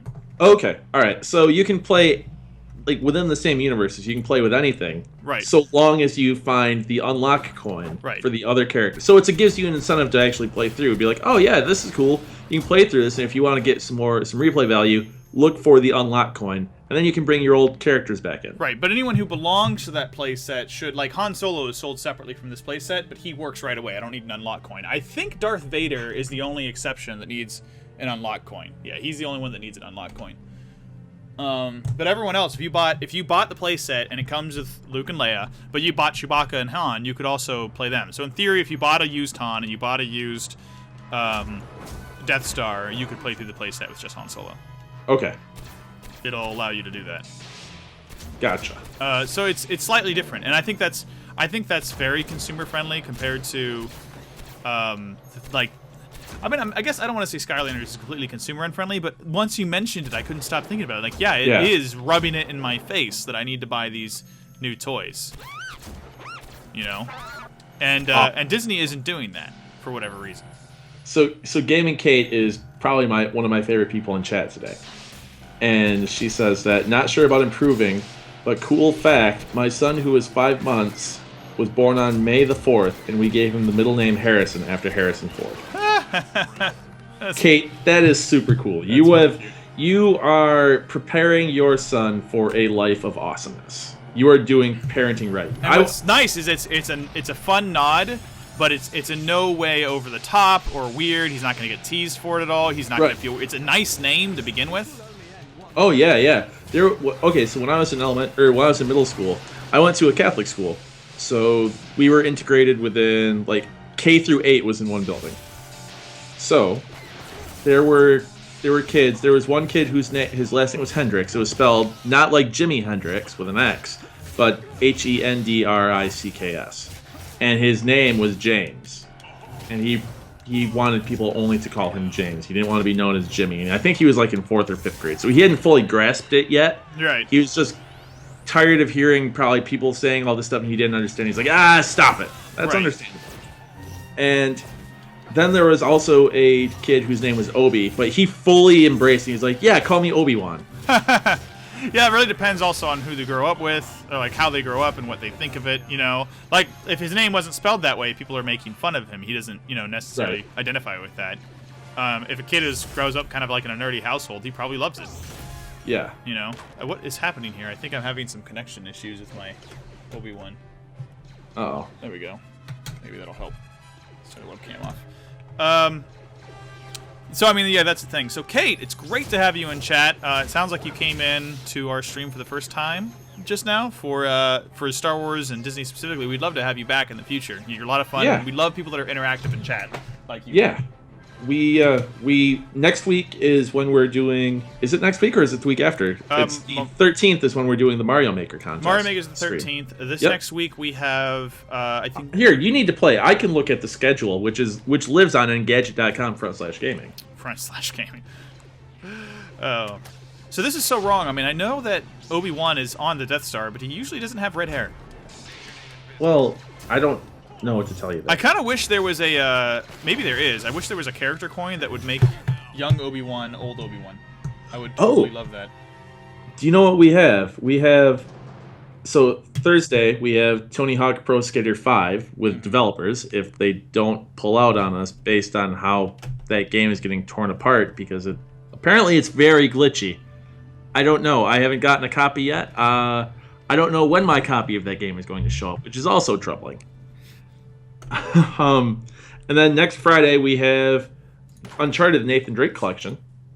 And then then the following Tuesday, we have Super Mario Maker, the Community Showdown. So we've got a bunch of cool stuff lined up.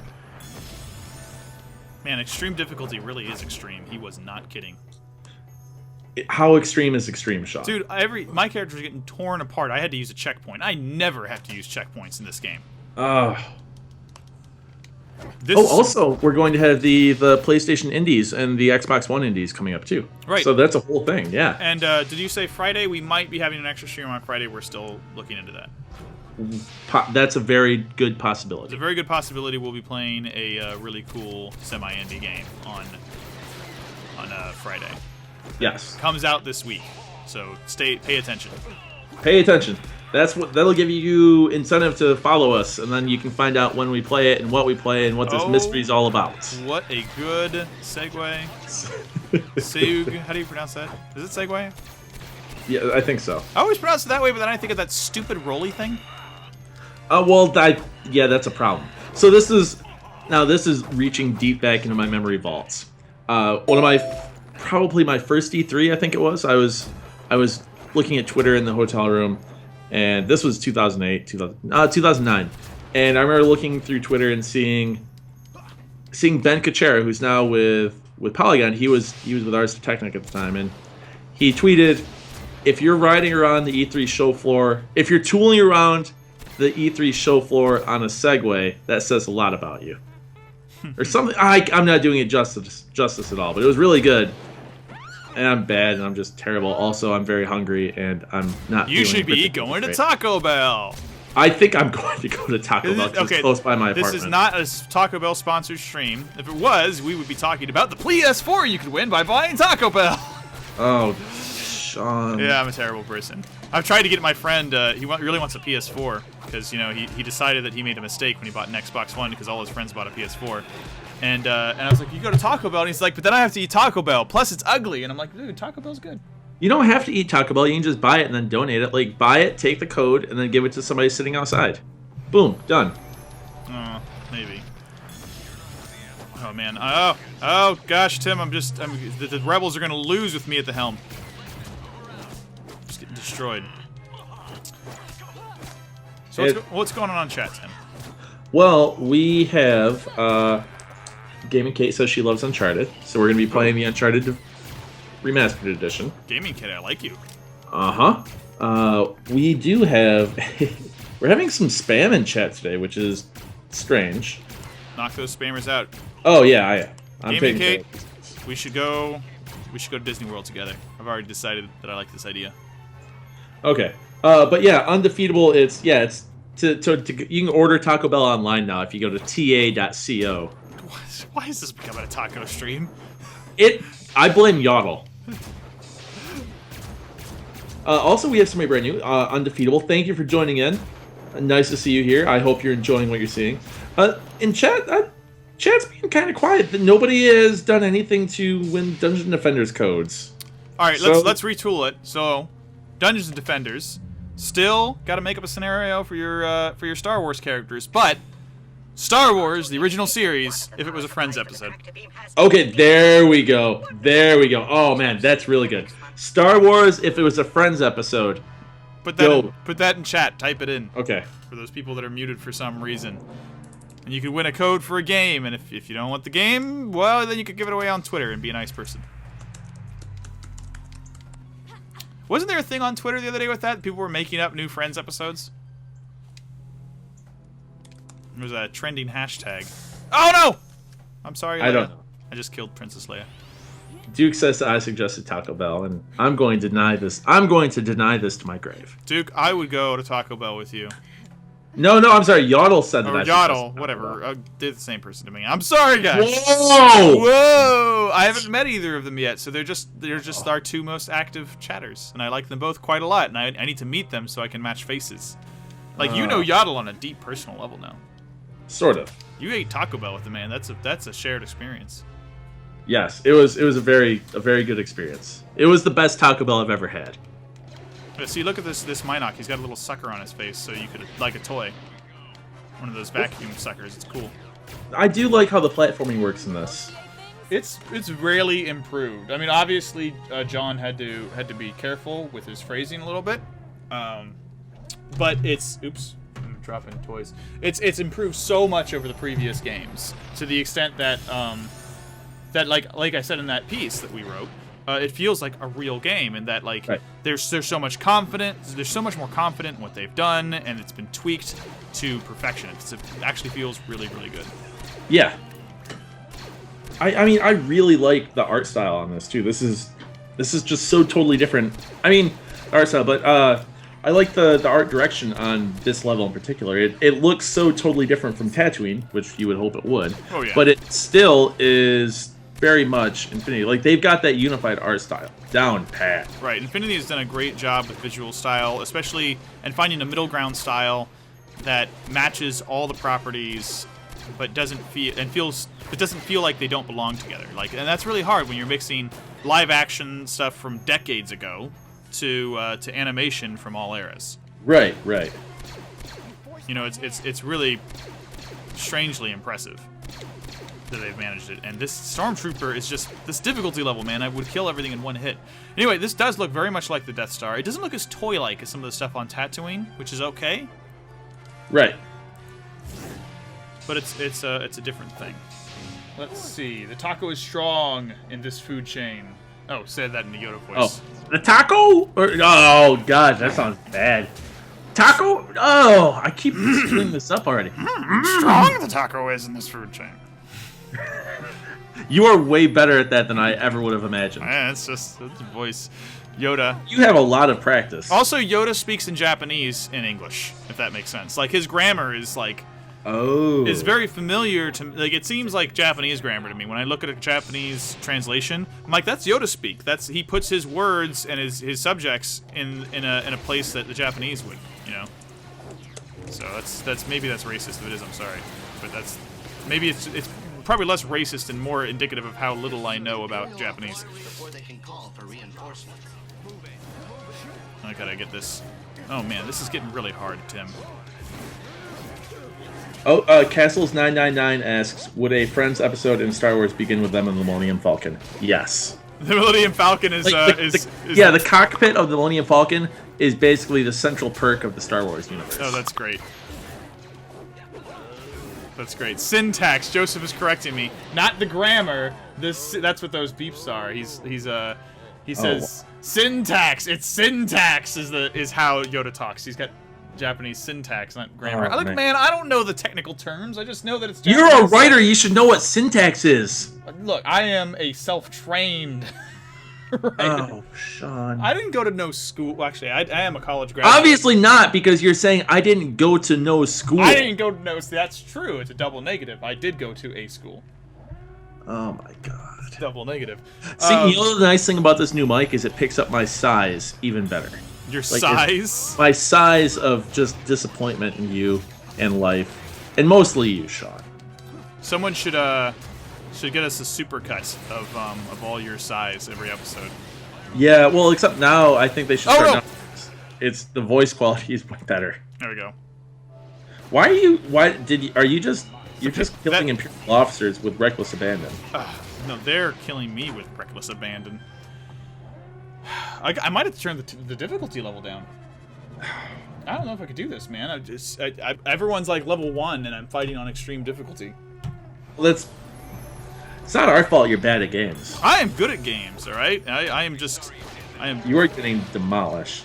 Oh man, I love. Is there a step between super hard? Yeah, there's medium, hard, and extreme, and I just went straight to extreme. Extreme. So we're gonna drop down to hard so we can actually proceed in this game. Let's go to game options here. But I'm actually really excited to it never occurred to me. Man, Chewbacca is just wrecking crap. Holy cow! I want to see him rip arms out of his sockets. He can. It never. What? Well, I mean, in real life. It never occurred to me to adjust difficulty in any other Star Wars. I mean, any other Disney Infinity games. So I'm very excited to have learned that. Like John said, I think most reviewers and most people just didn't think of it. Undefeatable says, Maybe it has that auto enemy adjustment, so when you get stuck on a part, it lowers the enemies to help you continue. Seems like something Disney would do. I don't think they have, but it would. I wish I got the opportunity to ask them how they handle difficulty, because some games they handle it with smarter enemies, some handle it with just more powerful enemies or enemies that take more hits. I think these enemies are actually stronger and have better aim. Okay. Man. I mean, 1 hour with him was not nearly enough. He is super fascinating. He has all kinds of really cool stuff to say. Oh yeah, he's a super fun guy. I really enjoyed having him on the stream. I would love to have him on the stream for longer. He's a super fun guy, so he is a mushroom. He's a super mushroom, all right. He makes Mario big and powerful, not just any mushroom. Oh, I think we just leveled up.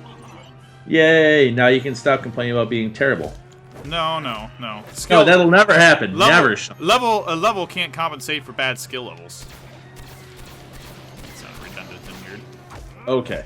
Well, I'm just gonna dump 5 codes into chat right now. 1, 2, 3, 4, 5. Bam! And here we go. Those are all Steam codes. Have at 'em, folks. Enjoy Dungeon Defenders 2 on Steam Early Access. And if you redeem it, let us know. And just say thanks. And if you don't redeem it, please also let us know. Wait, no, just if you redeem it. Yeah, if you give it away, do whatever you want with it. Yeah, But there are 5 codes. We have a bunch more to give away too. Yes. So how are the Minox actually inside the Death Star? I kind of got that they were part of the Space Slug. Well, that's not. I don't understand it here. That's mostly just they're a collectible. You're supposed to kill like all the Minox in each game. So like if I shoot them here. So are the Minox on I've got Tatooine 14. as well? I've got 14 out of 100. Yeah, they're in space. They're on Tatooine. They're pretty much. Wow. I am sorry, Han Solo. That looked very painful. They're basically in all aspects of the game.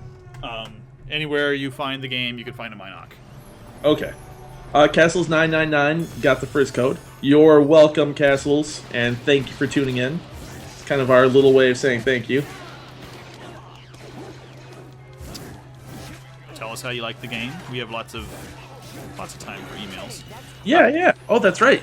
We have an email We have address. an email account now. So if you have comments and suggestions, you can send them right to us. Yeah, it's engadgetplaydate@gmail.com. I'll drop that link. I'll drop it in the chat right now. And anytime we're offline, you can definitely get a hold of us and be like, "Hey, why aren't you streaming more? Sean's a monster." I'm not a monster. Voice, and it sounds even better with the new microphone. Anything you want to say, have at it. I also want to take time to give a shout out to all the people that watch us in the archives, because you guys are also very important to us, as are the people that are here in chat with us, because you guys are watching. So thank you so much for that. Whether you're watching on AOL On or you're watching archived broadcasts on Twitch, thank you so much. We appreciate you guys more than you know. Ooh. Still getting destroyed, Tim. Still getting destroyed. Okay, you've dropped the difficulty, you leveled up, and you're still getting destroyed. Do you know what this tells me, Sean? That this is a very challenging game? No, that you're bad at video games. I'm not bad at video games. Look, I just took out the last guy. It was awesome. And then you just got dead. You got dead. So, Tim. See, he said the new playset for the new Star Wars movies is coming soon. Are you actually excited for that? The playset or the Star Wars movie? The new movie. I want to know your thoughts about Well, it. I'm on total media blackout. I haven't even watched the first trailer. Really? Really? How do you know you want to see it then? Because I want to see it? I don't know, man. After Phantom Menace, my wife hasn't seen a Star Wars movie since then because it was that bad. And then the other trailers she watched, I'm like, nope, still bad. And it took that trailer to pull her back into Star Wars. No, I have faith in J.J. Abrams. I have faith in the I've seen some ancillary things like, oh, they're using practical effects, they're shooting on film as opposed to digital, they're doing all these things. I was like, okay, that's good. Like I trust that. The worst thing that J.J. Abrams can do is still pretty okay. I liked Cloverfield, so I didn't see that. I just couldn't bring myself to see another found footage movie. I liked it. I liked it. We'll leave it at that. But yeah, I do that now. If there's something I'm really interested in, I go on media blackout. This is it. I have not watched a trailer for The Hateful Eight, which is a new Tarantino flick, because I know it's going to be good and I'm going to see it anyways. That's a fair, So, a fair estimation then. Yeah, Gone Girl. Gone Girl was made by David Fincher, my current favorite director, and maybe quite possibly my favorite director of all time. Him and Spielberg are in contest for that. What other? I don't think I've seen any of his films. Social Network, Girl with a Dragon Tattoo, 7, Fight Club. I saw Fight Club. That's the only one I think. Everybody's seen Fight Club. Alien 3, which I will defend to my deathbed. I actually liked the. I'm with you on that. I thought Alien 3 was all right. Actually, that's partially because it was my first Alien movie.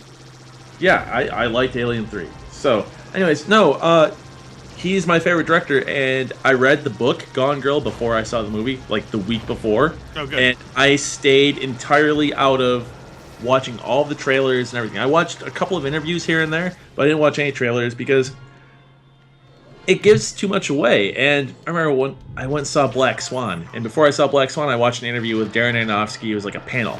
The director, Darren Aronofsky, Natalie Portman, and a couple other people were on the panel, and they were saying, oh, it's like, somebody said, oh, it's like a female version of Fight Club. And I was like, oh, come on. Thanks for ruining everything before I even see this movie, before the movie even premieres to the general public. It's basically a spoiler. Yeah. Yeah. I can see that. I guess I've just gotten so used to my experience with the internet. Most spoilers don't bother me, but I've missed the major spoilers. I have a friend that claims he knows, like, what characters... a character supposedly dies at some point in the movie. I'm like, well, that could be anything. And he said, like, I'm not gonna it's like, I can tell you if you want. I'm like, nah, don't tell me. You know? Yeah, why would you want to know anything going in? And, like, I just don't watch trailers. I did the same thing with Bioshock Infinite. So, I was at E3 the year that they had that first big gameplay reveal, right?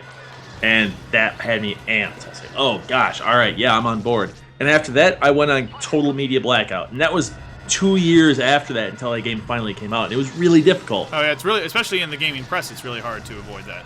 Oh, yeah, and thankfully I wasn't, writing news and stuff like that at that time, so I didn't have to worry about it. But still, if I know I'm going to be really interested in something, I don't watch a lot of media for it leading up to it, because why would I want to watch the entire movie before I see it? See, I like the you're true. That's true with the way the trailers are these days. They'll give things away. With Star Wars, it was almost essential to me. I wanted to see if I trusted Abrams with this brand, because while I liked his take on Star Trek, it wasn't completely Star Trek.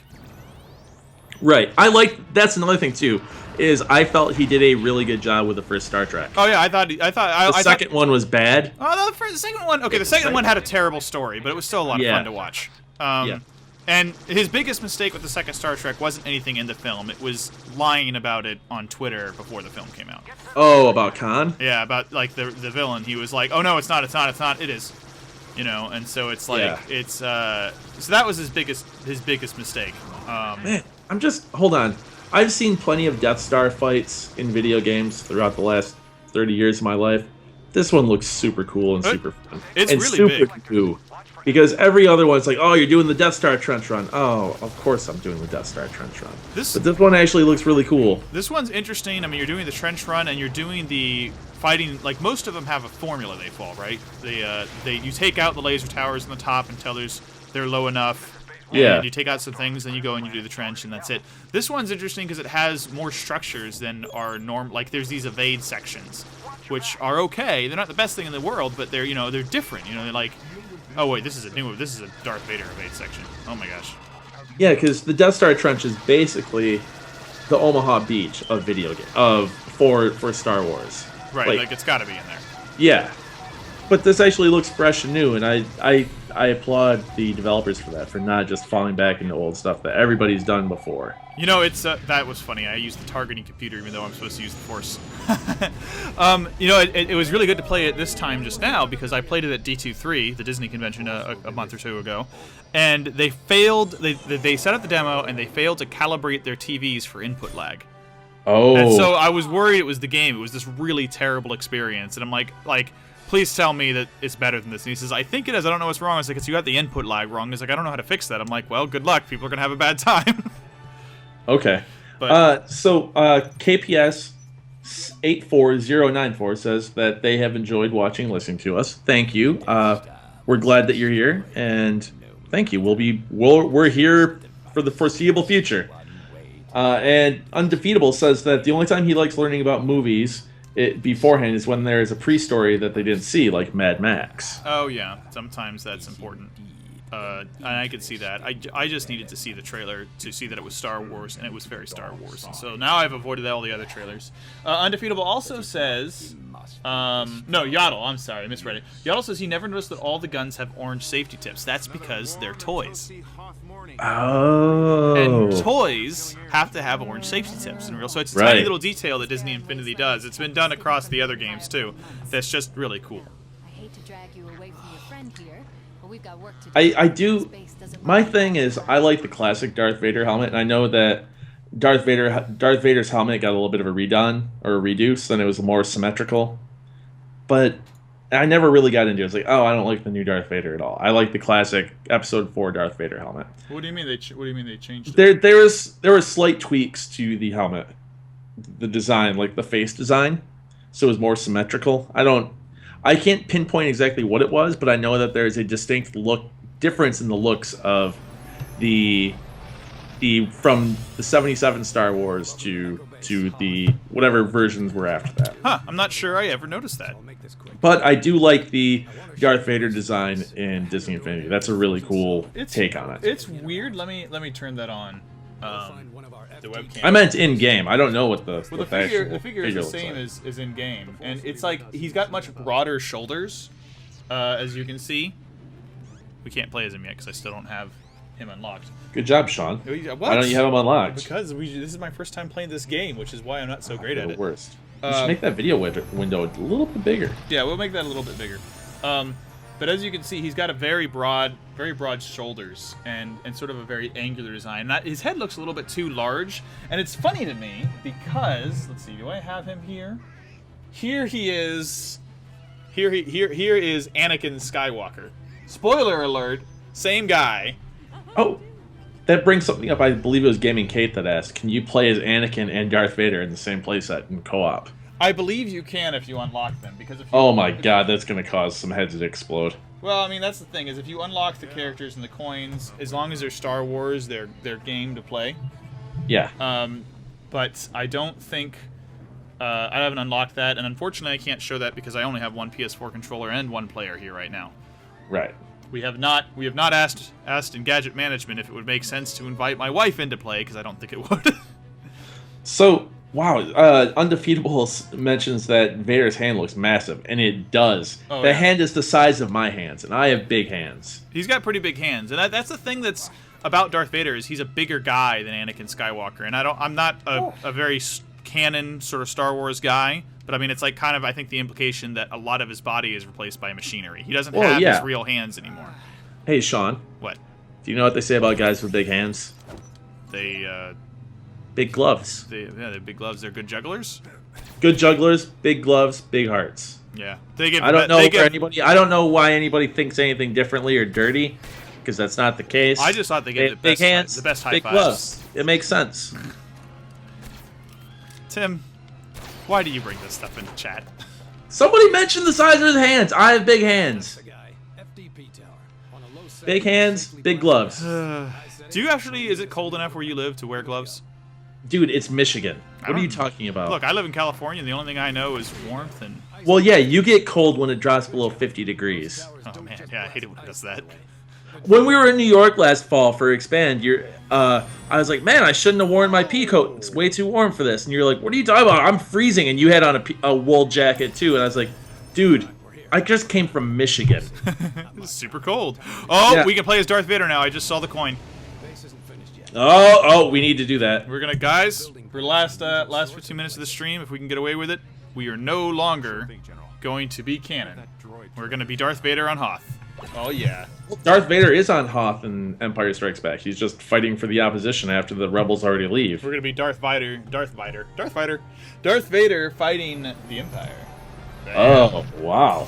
Oh well, this is gonna get wild. Look at that. See, he's a big guy. One thing that's really interesting, and I could show this in a minute if we really want. So Darth Vader, canonically, he is Anakin Skywalker, but since he's older and more robotic, his moves are much slower and more powerful looking as far as animations go than Anakin's. Right. So I mean, it's kind of a cool touch. It's nice that he plays differently, because if he was jumping around like a monkey, like Anakin Skywalker does, it would be really weird.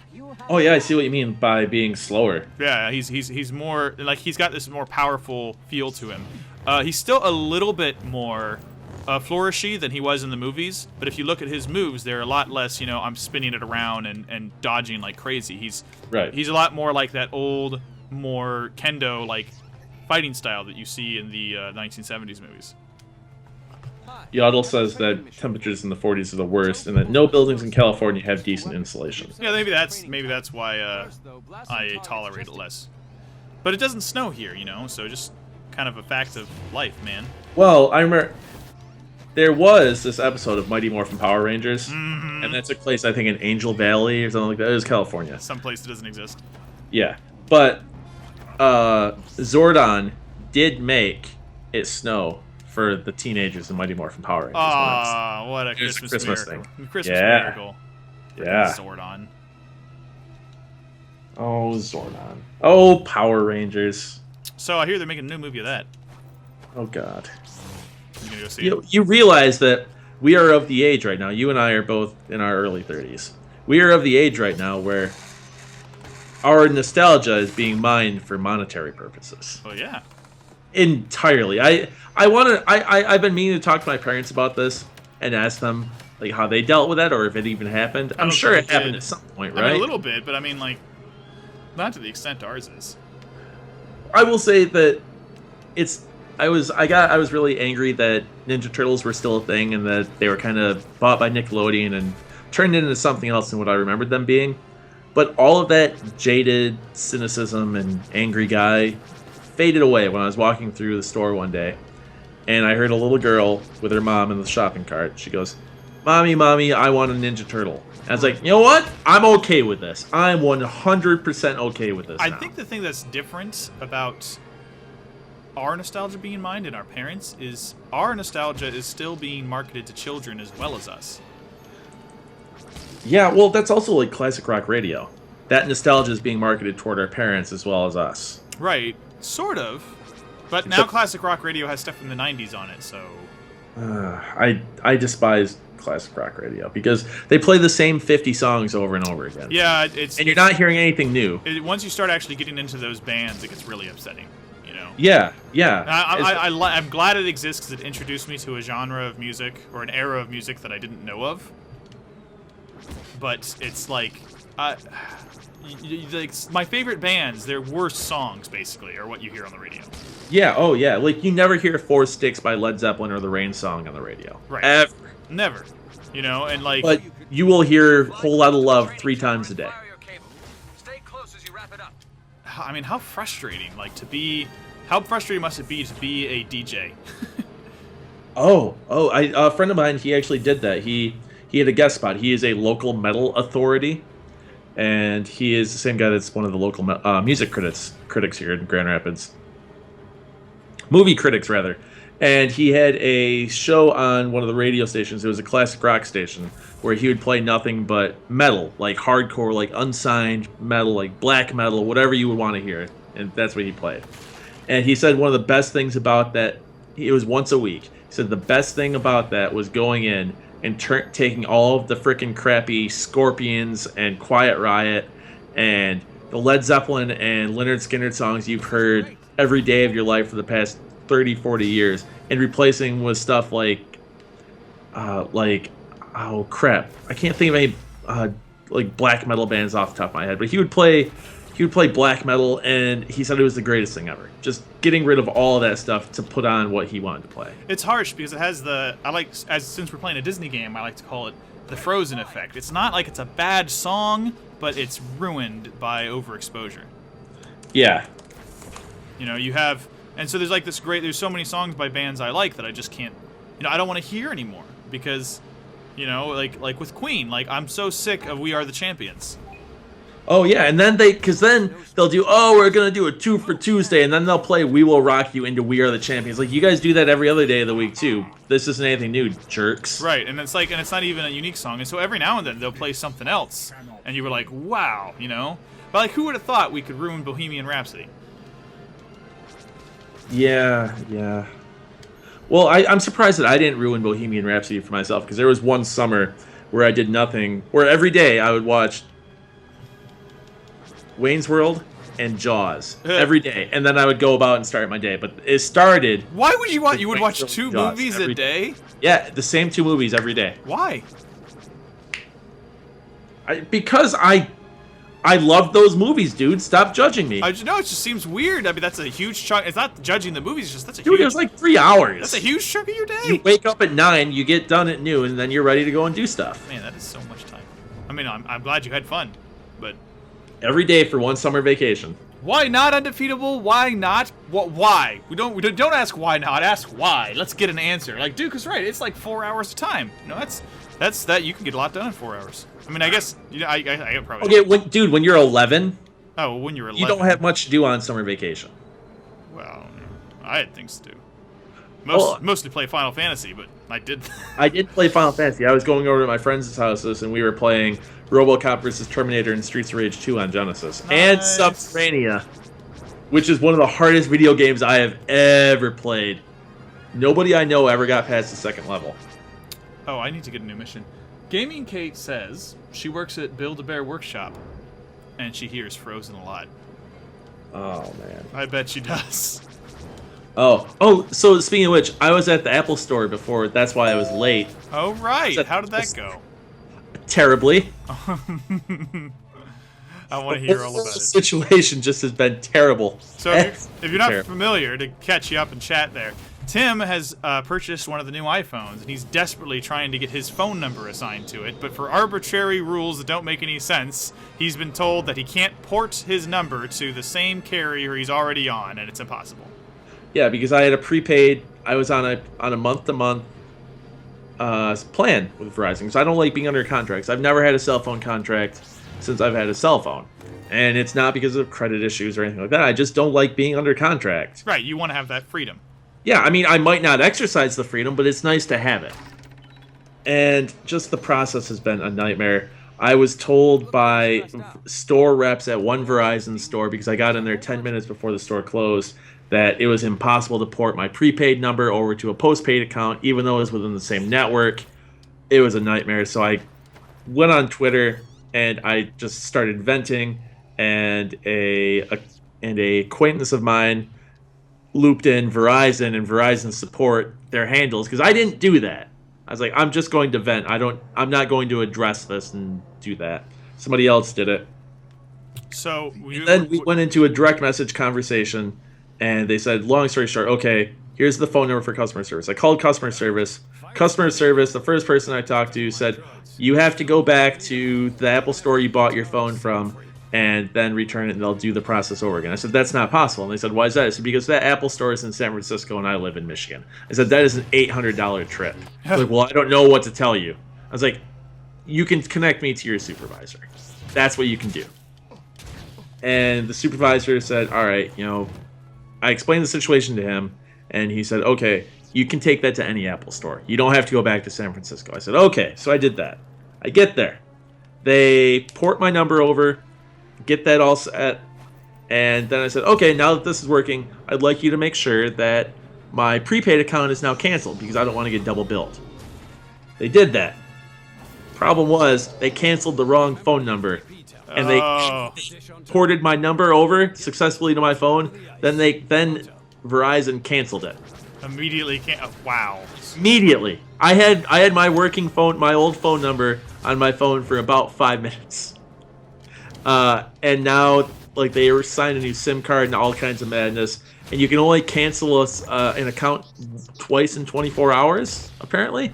So I was told that I have to wait until tomorrow, and I should be able to just swap the SIM card with my old number associated to it to this. It's been a comedy of errors from the word go. So you still do you have a phone with a working number now? Yeah, I just don't have a phone with my old working number on it. Will you by 24 hours from now? Yeah, hopefully, maybe. Oh gosh. Well, Yeah. at least there's a solution. But yeah, it's really silly. So I don't know. It just seems really strange that there's arbitrary rules in place to stop that. I remember I was helping Tim out with it, and it was saying it's because he hadn't had the prepaid account long enough to transfer his number to another account in the same network. Yeah. Undefeatable. Actually, with the iPhones, the Verizon does use SIM cards. And actually, with my other phone, I had a Moto E. I just bought it as a temporary phone this summer because it was $70, and I knew I was going to get an iPhone this fall. But yeah, just the whole process has been an absolute nightmare. How do you pick up this droid? It's stuck in the wall. You use your hands, Sean. I can't. It's stuck in ice. Look at it. You use fire to melt it. Somebody said in chat. Let me look. Fire? Where do I get fire? Oh, Gaming Kate. Yeah, I know that in the UK you can. And when I told that to the reps at my local Verizon store, I said, it's kind of bananas. I said, this is why U.S. carriers are horrible, because there's no easy porting of numbers, things like that. And they said, he was like, I don't know what you're talking about. And I was like, this is insane. I said, the fact that I can't transfer my number with ease within carriers is insane to me. Oh, well, you can't because there are different systems because it's prepaid and postpaid. And I was like, this makes no sense to me. I said, come on. I never name drop our website or ever say anything where I work when I'm buying technology, ever. Because I don't want to. And at this point, I said, I'm a tech journalist. I can't believe this doesn't work. I said, I write for Engadget. And the guy goes, if you write for Engadget, you should understand how this doesn't work. And I was like, are you serious? You really said this? You're going to be this much of a dick?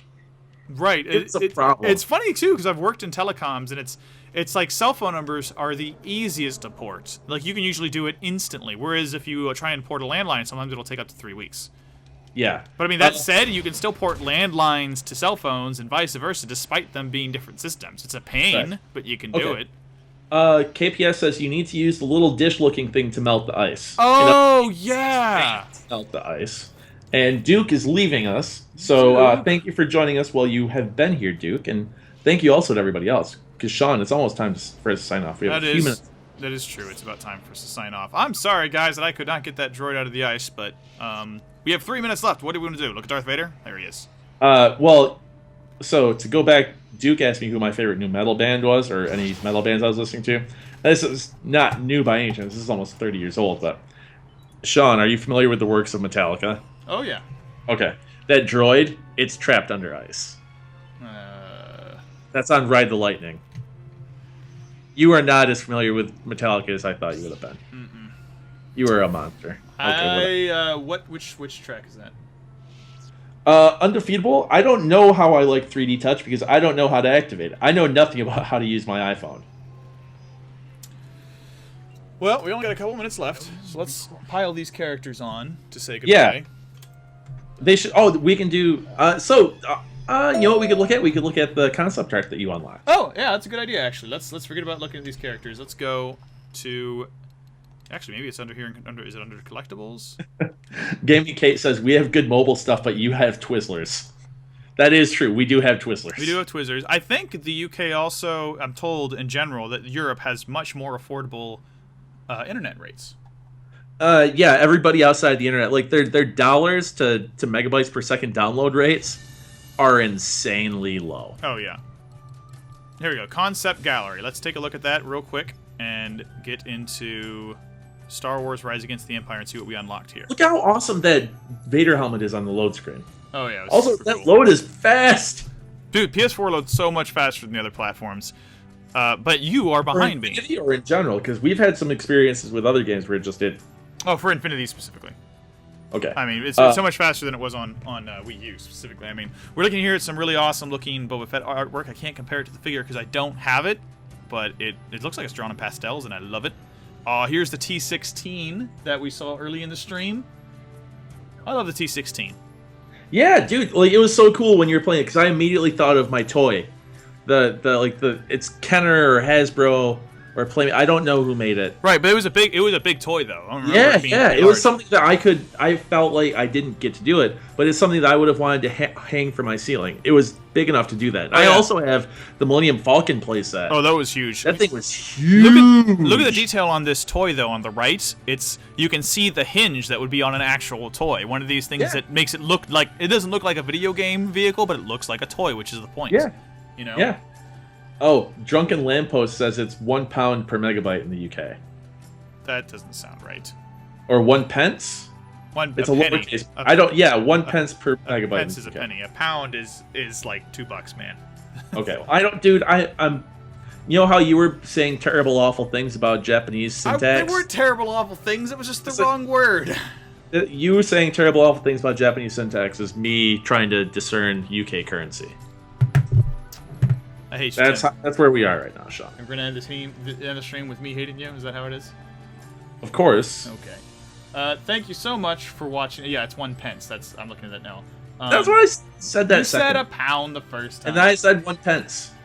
Undefeatable also had a small one of the little T16s. Yeah, they're really cool. There's just it's just such a cool little design, and they had this loaded gun on the bottom. And it's like Luke's little hot rod, you know. So I always liked it because it was the hot rod that he souped up to go drag racing with his friends. Yeah, he was gonna go bullseye some Womp Rats with with Wedge in Beggar's Canyon. Right, and Wedge or not. It's Biggs actually, I think. Biggs Darklighter. Yeah, Biggs Darklighter, and Biggs Darklighter, and you only know this if you've either I think it's in the book or the radio dramas, which I just started listening to, or the collectible card game from the company Decipher. Oh, no, not that. Well, the big thing that they both did that no one else on that planet did is in Beggar Canyon they threaded the stone needle at racing speeds, which is this rock formation that people usually die when they try and drive. The Eye of the Needle. Yeah, you can go through that in the racetrack, the Tatooine track on Star Wars Episode 1 Racer. Yeah, and it's really cool. So there's a lot of really cool old Star Wars lore that's kind of like just not in the movies. Anyway, so go on. So everybody, that we have had a bunch of new viewers in here today, and everybody said they enjoyed the stream. So thank you so much, everybody. And if you enjoyed the stream, please hit that follow button underneath the window. It lets us know that you like what we're doing. And also, on your end of the equation, that means you will get an alert every time we go live. And that's going to be especially helpful because we have a bunch of bonus streams lined up for this fall, and we're working on getting those situated. But if you can't check the schedule at engadget.com/gaming, you can follow us, and you'll get an email as soon as we go live, and you can tune in on whatever device you are playing on, or whatever you're going to watch on. And Gaming Kate just said she is looking forward to seeing more streams and playing the playset. So I hope you guys get it really soon. I know you got to wait for shipping from wherever you ordered it. I think it's going to be a lot of fun. It's a very different feel from the other playsets. And thank you for following. We look forward to having you on more streams. Oh, that's the other thing too. So if we play anything that you guys are going to be picking up, and you guys want to write a reader review or something, totally do that. And you can send it to our email address at engadgetplaydate@gmail.com. And I'm going to drop that into chat once again. But it's pretty simple. It's Engadget, just like the website, ENGADGET, and then playdate, all one word, at gmail.com. We would love to read your reader reviews on the air. That would be great. Yeah, seriously. So if you guys are playing anything, we'll read reader reviews of whatever you're playing. So, yeah, everybody, have an awesome rest of your evening. Fantastic week. We will be back on Thursday with Tony Hawk. And until then... we do. As far as last I knew, we had a giveaway lined up for Tony Hawk's Pro Skater 5. Oh. Do you know what the giveaway is going to be, Sean? Oh, I think you told me. Yeah, it's going to be signed skateboard decks from the Hawkman himself. Yeah, that is so seriously. So incredible. You definitely are going to want to tune into that stream, and we are going to be giving away some Tony Hawk skateboard decks on the internet. Tell your friends. Yes. Don't skate on them. Oh my God! Oh! Could you imagine? Oh, why, Sean? I'm warning people. They might not know. I know people that have signed jerseys and they wear them and then they wash them. And they're like, where'd the signature go? Oh, I thought you said don't. I thought you meant don't skate on them, as in don't forget. Oh, I thought you were punning it. No, I was being literal. Oh, okay. I don't know no slang. Okay, all right. Thank you for tuning in, everyone. Good night. We love you. Bye-bye. Hey.